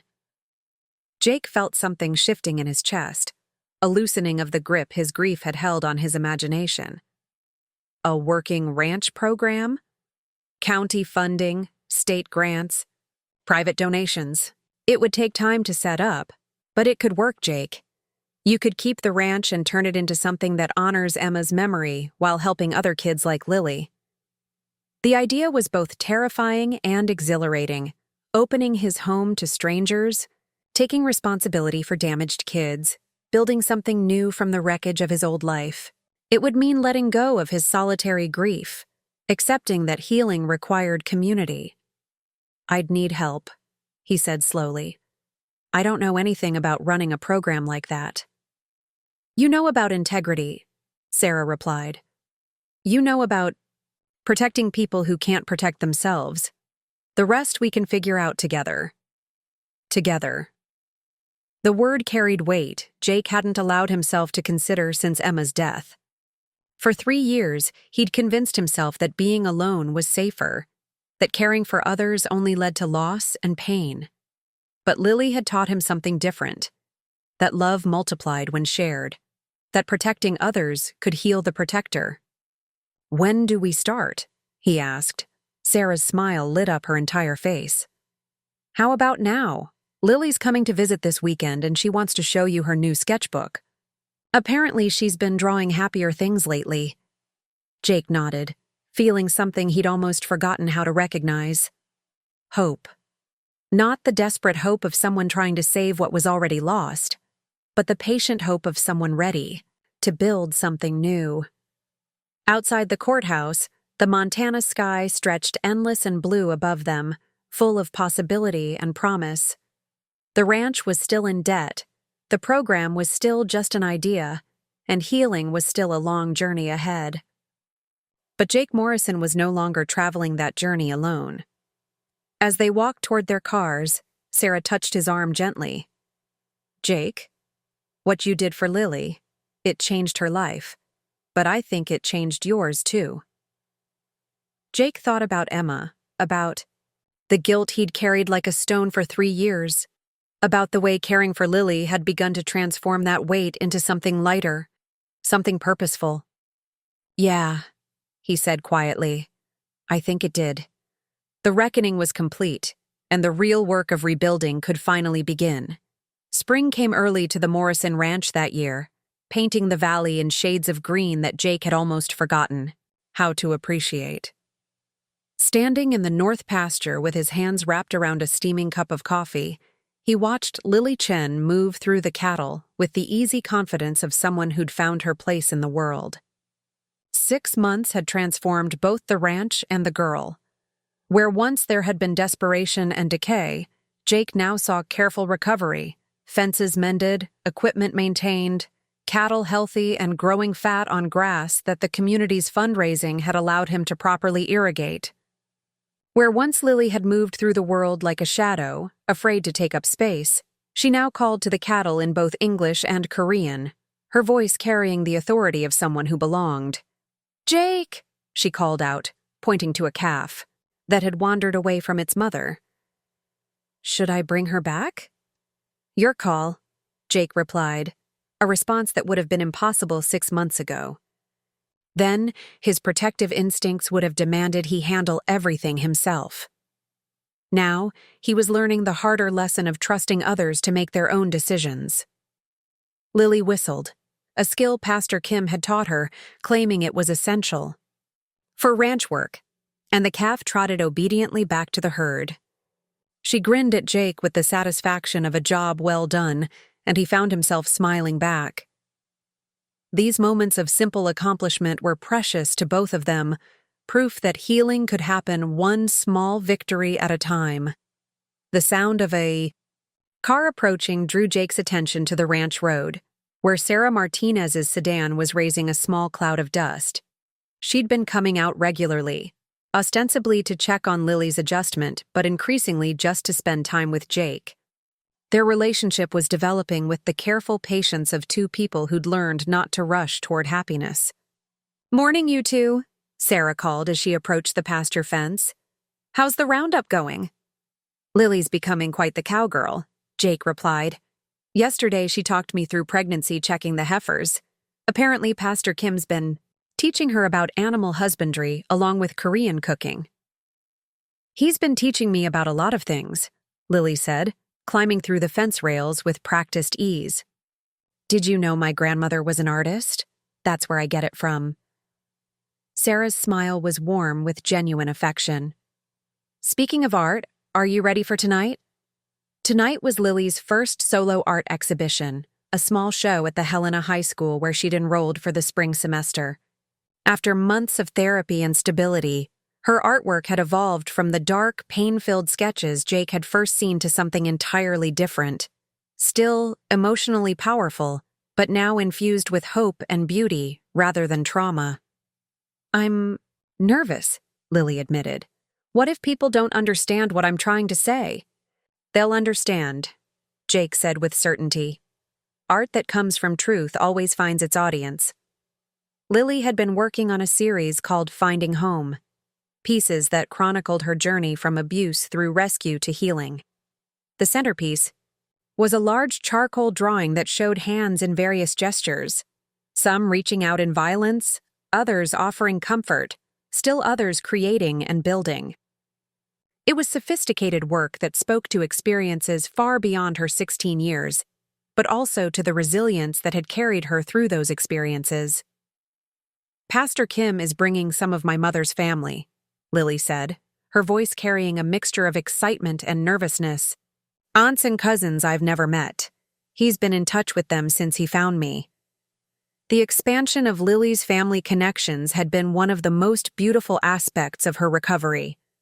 Pastor Kim had not only given her cultural roots and language, but had also connected her to a broader network of relatives who'd been mourning Grace Kim's disappearance for years. Family dinners now included conversations in Korean, cooking lessons that filled the church kitchen with unfamiliar aromas, and stories about Lily's mother's childhood that helped her understand the woman Grace had been before addiction claimed her. "That's wonderful," Sarah said. "A whole new family to get to know." "New and old," Lily corrected. "Pastor Kim says family isn't just about blood. It's about people who choose to love you and stick around when things get hard." She looked directly at Jake as she said this, and he felt the familiar tightness in his throat that came whenever he was reminded of how much this girl had changed his life. When he'd rescued Lily from Marcus's trailer, he'd thought he was saving her. Only gradually had he realized that she'd been saving him right back. The afternoon flew by in a blur of preparation. Jake showered and put on his good suit. Not the funeral suit this time, but a new one Sarah had helped him pick out for occasions that called for celebration rather than mourning. The three of them drove to Helena together, Pastor Kim following. in his own car with a group of relatives who'd traveled from as far as Seattle to see Lily's show. The school's art gallery was small but well lit, and Lily's work was displayed with the kind of professional presentation usually reserved for established artists. Jake found himself studying the progression of her pieces chronologically, seeing the visual story of trauma transforming into healing. The early pieces, dark landscapes of isolation and fear, gave way gradually to images of connection, hands reaching out to help rather than harm, faces emerging from shadow into light, and finally, the most recent works, ranch scenes filled with golden sunlight, portraits of Pastor Kim teaching her to cook, sketches of Jake working with cattle while she watched and learned. "She's documented her entire journey," Sarah murmured beside him, "from victim to survivor to someone building her own life." The gallery filled with people, classmates, teachers, Pastor Kim's congregation, and what seemed like half of Jake's valley neighbors. Maria Santos had closed the diner early to attend, bringing a delegation that included Tom Bradley, now wearing civilian clothes and looking proud as any father. When Lily spoke to the gathered crowd, her voice was clear and confident. 6 months ago, I thought my story was about surviving terrible things, but I've learned that survival is just the beginning. These pieces are about what comes after, about finding family, about learning to trust, about discovering that even broken things can be made beautiful again. Pastor Kim wiped tears from his eyes as she spoke, while Jake felt his own emotions, threatening to overwhelm him. This was what Emma would have looked like at this age if she'd lived. Confident, articulate, ready to take on the world. But instead of the sharp pain that such thoughts usually brought, Jake felt something different. Gratitude that he'd been given the chance to help another young woman find her voice. After the formal presentation, as people mingled and admired the artwork, Jake found himself in conversation with several county officials who'd come to see what the Morrison Ranch Youth Program might look like in practice. "She's quite an advertisement for what you're trying to do," said Helen Crawford, Sarah's supervisor. "If you can help kids transform trauma into art like this, you'll have more funding applications than you know what to do with." The program was still in the planning stages, but momentum was building. The county had approved a pilot project. Private donors were contributing both money and expertise. And Jake was learning that his combination of practical skills and protective instincts made him surprisingly well-suited for working with damaged teenagers. "It's not just about me," Jake replied. "It's about community, about people like Pastor Kim who teach cultural pride, people like Sarah who understand the system, people like Maria who provide safe spaces to belong. One person can't heal a kid, but a whole community can." As the evening wound down and people began to leave, Jake found himself standing with Sarah in front of Lily's centerpiece drawing. The hands depicted in charcoal seemed to move in the gallery lighting, reaching out in gestures of both destruction and creation. "I've been thinking," Sarah said quietly, "about what comes next, for all of us. And I think we're ready to try building something together instead of just surviving separately." She turned to face him. "What would you think about making this official? Not just the professional partnership with the youth program, but us?" Jake looked at this woman who'd risked her career to protect a child, who'd stood by him through legal threats and community controversy, who'd shown him that love didn't have to mean control or possession. "I'd like that," he said simply. "I'd like that very much." Lily appeared beside them as if summoned by the conversation, her face glowing with the satisfaction of a successful evening. "Are you two finally going to stop pretending you're just friends?" "We're taking things slowly," Sarah laughed, "making sure we get it right." "Good," Lily said with the wisdom of someone who'd learned the difference between healthy and unhealthy relationships the hard way. Love should be built on truth, not desperation. As they drove back to the ranch under a sky full of stars, Jake reflected on how completely his life had changed. 6 months ago, he'd been a man without hope, counting down to the loss of everything. that mattered to him. Now he was part of something larger, a chosen family that included a Korean grandfather teaching cultural traditions, a social worker fighting for justice within a flawed system, and a teenage girl who'd found her voice and wasn't afraid to use it. The ranch still needed work. The youth program was still just a dream requiring endless paperwork and planning. There would be new challenges, new problems, new crises to navigate. But for the first time since Emma's death, Jake Morrison was looking forward to tomorrow, and the day after that, and all the days that would follow, filled with the messy, complicated, beautiful work of building a life worth living. Spring had come to the Morrison Ranch, and with it, the promise of new growth built on foundations strong enough to weather any storm. The Fairfield County Fair arrived in late August with its familiar parade of livestock competitions, carnival, rides, and the kind of community celebration that made small-town Montana feel like the center of the universe. Jake stood in the shade of the 4-H barn, watching Lily guide a nervous heifer through her paces in the show ring, and marveled at how much had changed in the 13 months since that terrible blizzard. The girl in the ring bore little resemblance to the terrified teenager he'd rescued from Marcus Webb's trailer. This Lily moved with quiet confidence, her shoulders straight, her voice clear as she responded to the judge's questions about her animal's breeding and care. She wore a blue ribbon from yesterday's art competition pinned to her show shirt, first place in the high school division for a painting titled Coming Home, and Pastor Kim beamed with pride from the stands. "She's come so far," Sarah said, appearing beside Jake with 2 cups of lemonade and the kind of smile that still made his heart skip a beat even after months of courtship. "We all have," Jake replied, accepting the drink and unconsciously turning the simple gold band on his ring finger. They'd gotten engaged 3 weeks ago in a quiet ceremony at the ranch, with Lily and Pastor Kim as witnesses, and Tom Bradley officiating. Nothing fancy, but perfect in its simplicity. The past year had transformed not just their personal lives, but the entire valley. The Morrison Ranch Youth Program had officially launched in January, with its first group of 5 teenagers, kids aging out of foster care who needed both practical skills and emotional healing.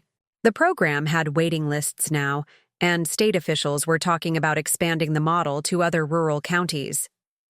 Jake's financial troubles were a memory, not just because of the community fundraising, but because the youth program brought in steady county and state funding.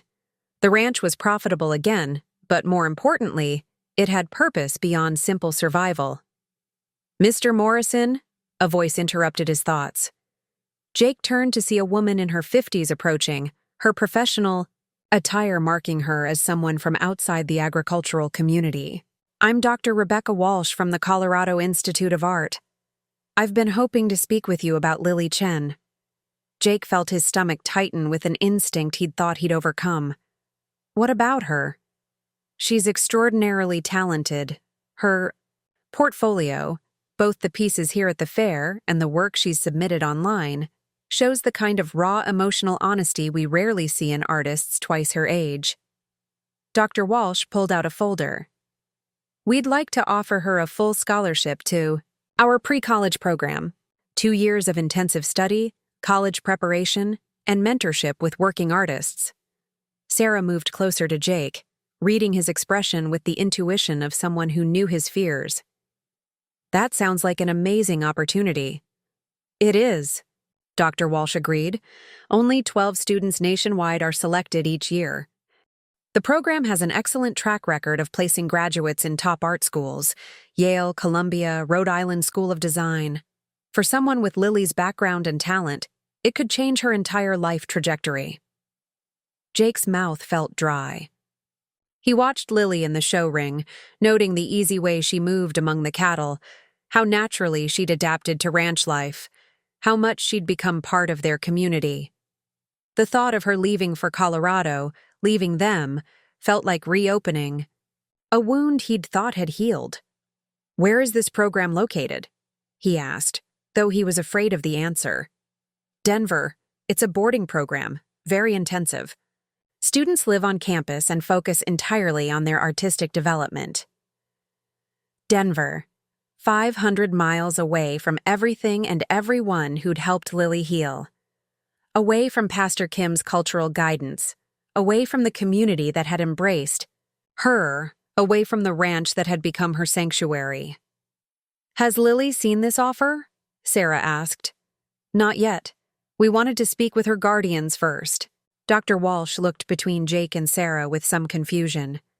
"I was told that you and Pastor Kim shared custody?" "Pastor Kim is her legal guardian," Jake clarified. "I'm family of choice." "Well, regardless of the legal arrangements, it's clear that Lily considers you all important to her decision-making process." Her application essay was largely about how community support helped her find her artistic voice. After Dr. Walsh left to find Pastor Kim, Jake and Sarah walked toward the livestock barn in heavy silence.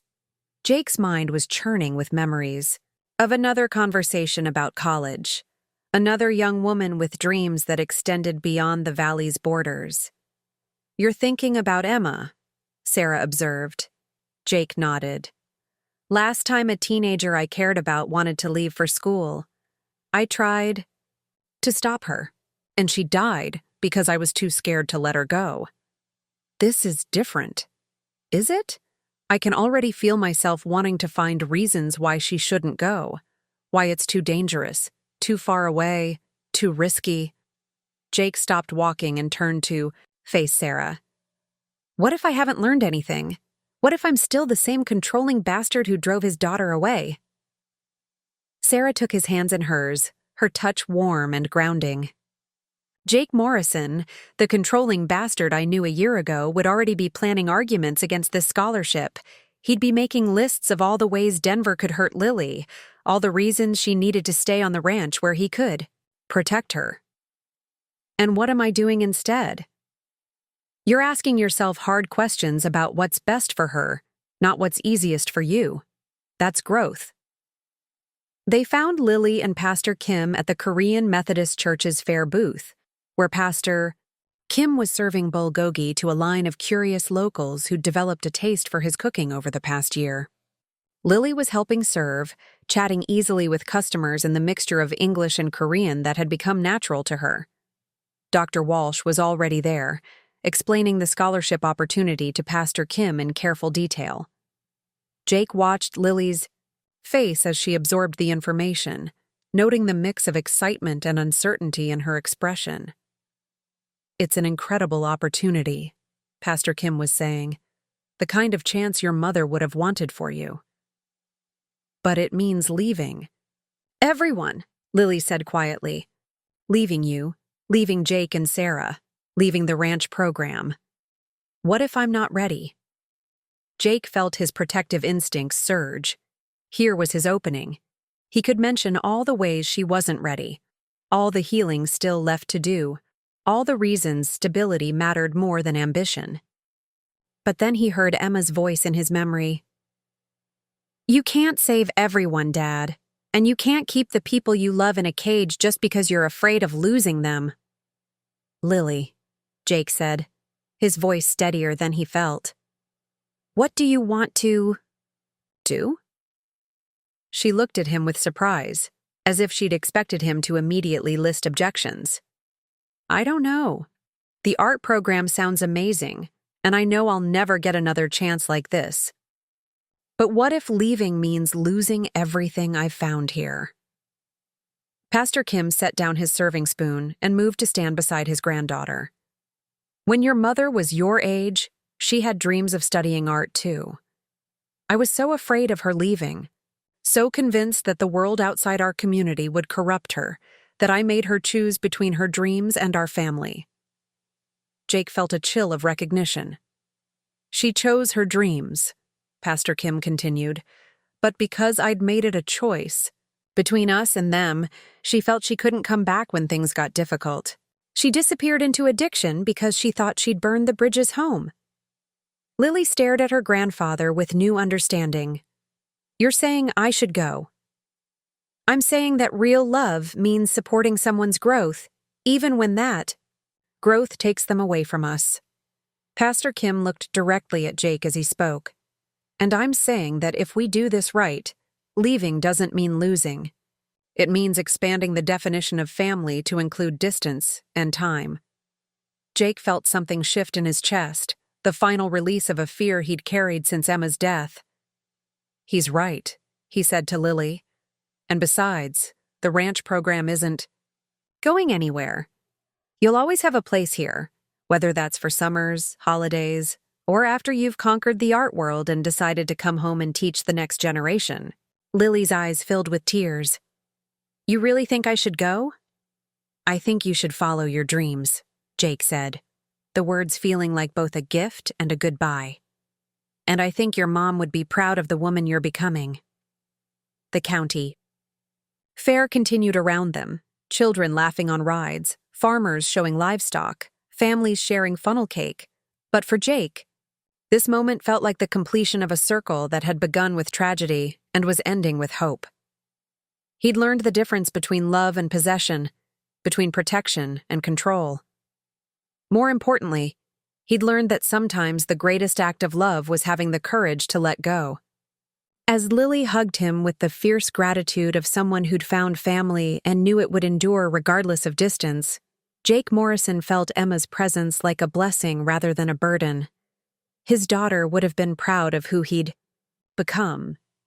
And that, he realized, was the only approval he'd ever really needed.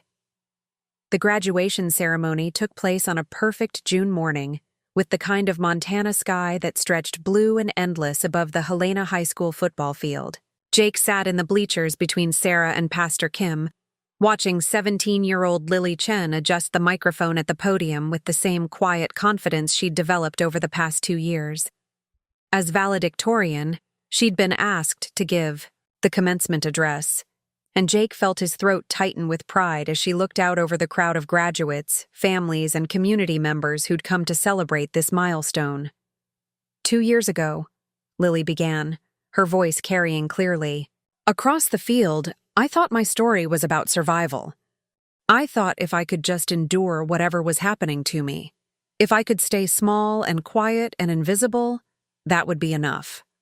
Jake remembered that girl, the terrified teenager he'd found in Marcus Webb's trailer, all sharp angles and defensive silence. The young woman at the podium bore little resemblance to that broken child. "But I learned something important," Lily continued. "Survival is just the beginning. Real life starts when you find people who see your worth, who support your dreams, and who love you enough to let you grow, even when that growth takes you away from them." Her eyes found Jake in the crowd, and she smiled with the warmth of someone acknowledging a debt that could never be repaid but didn't need to be.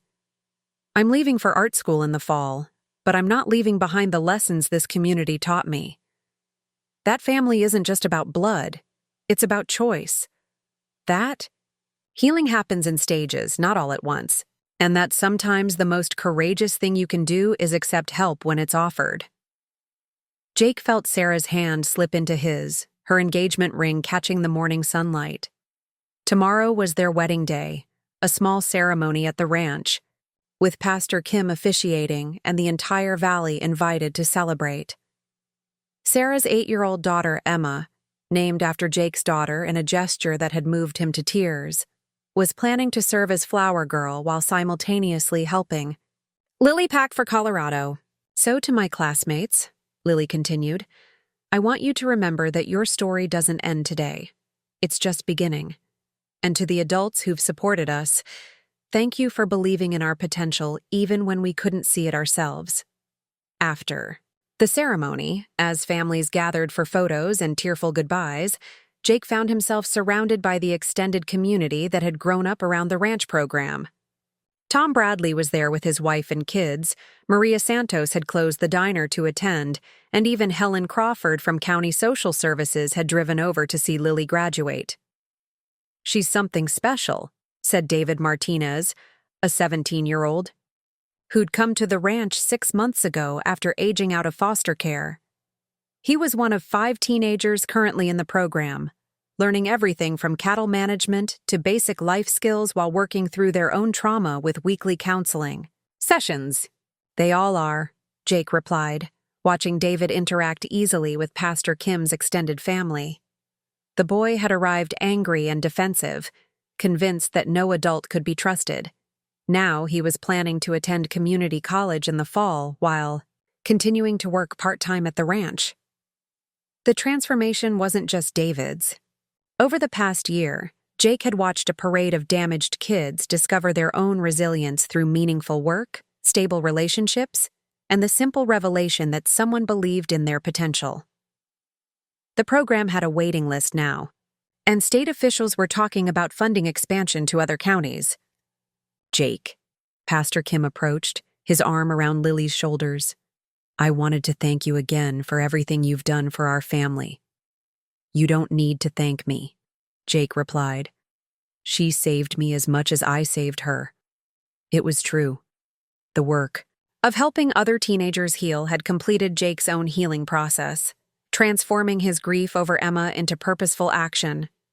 Every kid who learned to trust again, every success story that emerged from the program, felt like honoring his daughter's memory in the most meaningful way possible.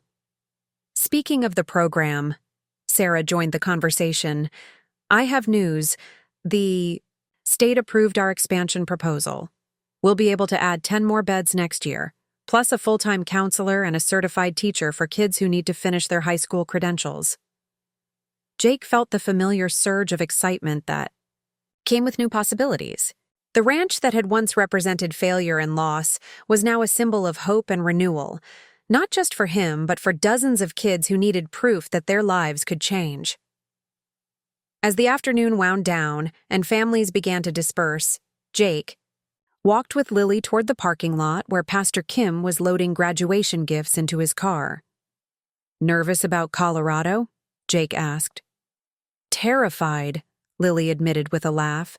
But the good kind of terrified, the kind that means you're about to grow. Your mom would be proud of who you've become. Both my moms, Lily corrected, and Jake knew she was thinking of Grace Kim, but also of Sarah, who'd become a maternal figure in her life over the past year. And my ranch dad, too. Jake felt his eyes mist. The title was one Lily had started, using months ago, her way of acknowledging that love wasn't diminished by being shared among multiple parental figures. The next day dawned clear and warm, perfect weather for an outdoor wedding. The ceremony took place in the ranch's main pasture, with the mountains as a backdrop and most of the valley in attendance. Pastor Kim officiated with gentle wisdom. Tom Bradley served as best man, and little Emma scattered wildflower petals with the serious concentration of someone performing a crucial task.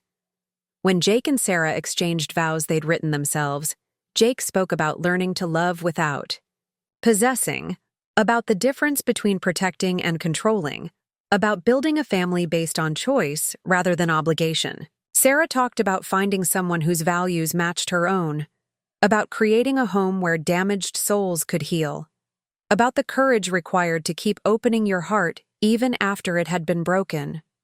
Lily's contribution to the ceremony was a painting she'd created specifically for the occasion, a landscape showing the ranch at sunset, with figures scattered across the pastures engaged in various activities.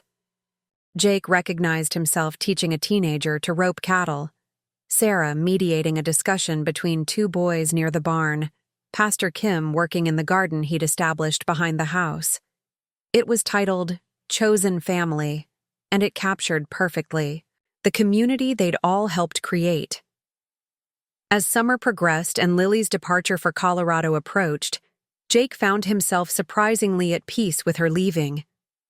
They'd established traditions that would continue despite distance: weekly video calls, summer internships at the ranch, holiday visits that would bring her artistic perspective to bear on the program's ongoing development.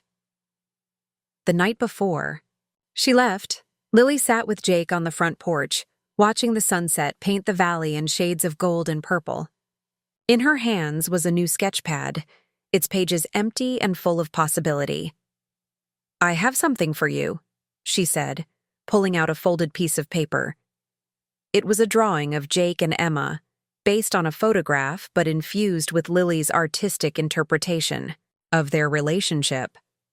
Emma was laughing at something Jake had said, and both figures glowed with the warmth of genuine connection. "I wanted you to have a picture of her that wasn't about the accident," Lily explained, "just about love." Jake studied the drawing, seeing his daughter not as the victim of tragedy, but as the spirited young woman she'd been in life. "Thank you," he managed through a tight throat. "This is perfect." "Jake," Lily said quietly, "I need you to know something. What happened to Emma? It wasn't your fault. And what you did for me. You didn't just save my life. You showed me what love without conditions looks like." As autumn arrived and the ranch settled into its new rhythm with Lily away at school, Jake found himself working with another troubled teenager, a 15-year-old named Marcus, who'd been placed in their care after his own family crisis. The boy was angry and defensive, convinced that no adult could be trusted, certain that this placement was just another stop on the road to disappointment. Jake recognized the symptoms because he'd seen them in Lily, in David, in all the kids who'd passed through their doors carrying wounds that made trust feel impossible. "What's the point of learning this stuff?" Marcus asked sullenly as Jake showed him how to check fence lines. "I'll just be moved somewhere else in a few months, anyway." "Maybe," Jake replied calmly, "or maybe you'll decide this is where you want to stay. Either way, you'll know how to fix a fence." It was the same patient approach he'd learned to take with all the kids, offering stability without promises, teaching skills without expectations, providing love without conditions. Some stayed, some moved on, but all of them left knowing they'd been valued for who they were, not what they could provide. As winter approached and the first snow began to fall on the Morrison ranch, Jake stood in the same kitchen where he'd once contemplated losing everything. The foreclosure notices were gone, replaced by program schedules and college acceptance letters from former residents. Sarah's coffee cup sat beside his on the table, next to homework belonging to young Emma and a postcard from Lily showing her latest artwork. The blizzard that had started everything felt like a lifetime ago. The desperate man who'd rescued a beaten girl from a trailer had been transformed by that act of courage into someone capable of building rather than just surviving, of creating family rather than simply mourning its loss. Outside, the snow fell softly on a ranch that had become a sanctuary for the broken, a place where damaged souls learned to heal, and where love was measured not by how tightly you held on, but by how gracefully you could let go. Jake Morrison had learned the difference between saving someone and loving them, and in that difference, he'd found not just redemption, but purpose. The storm was over. The real work of living had begun. Up next, you've got 2 more standout stories right on your screen. If this one hit the mark, you won't want to pass these up. Just click and check them out. And don't forget to subscribe and turn on the notification bell so you don't miss any upload from us.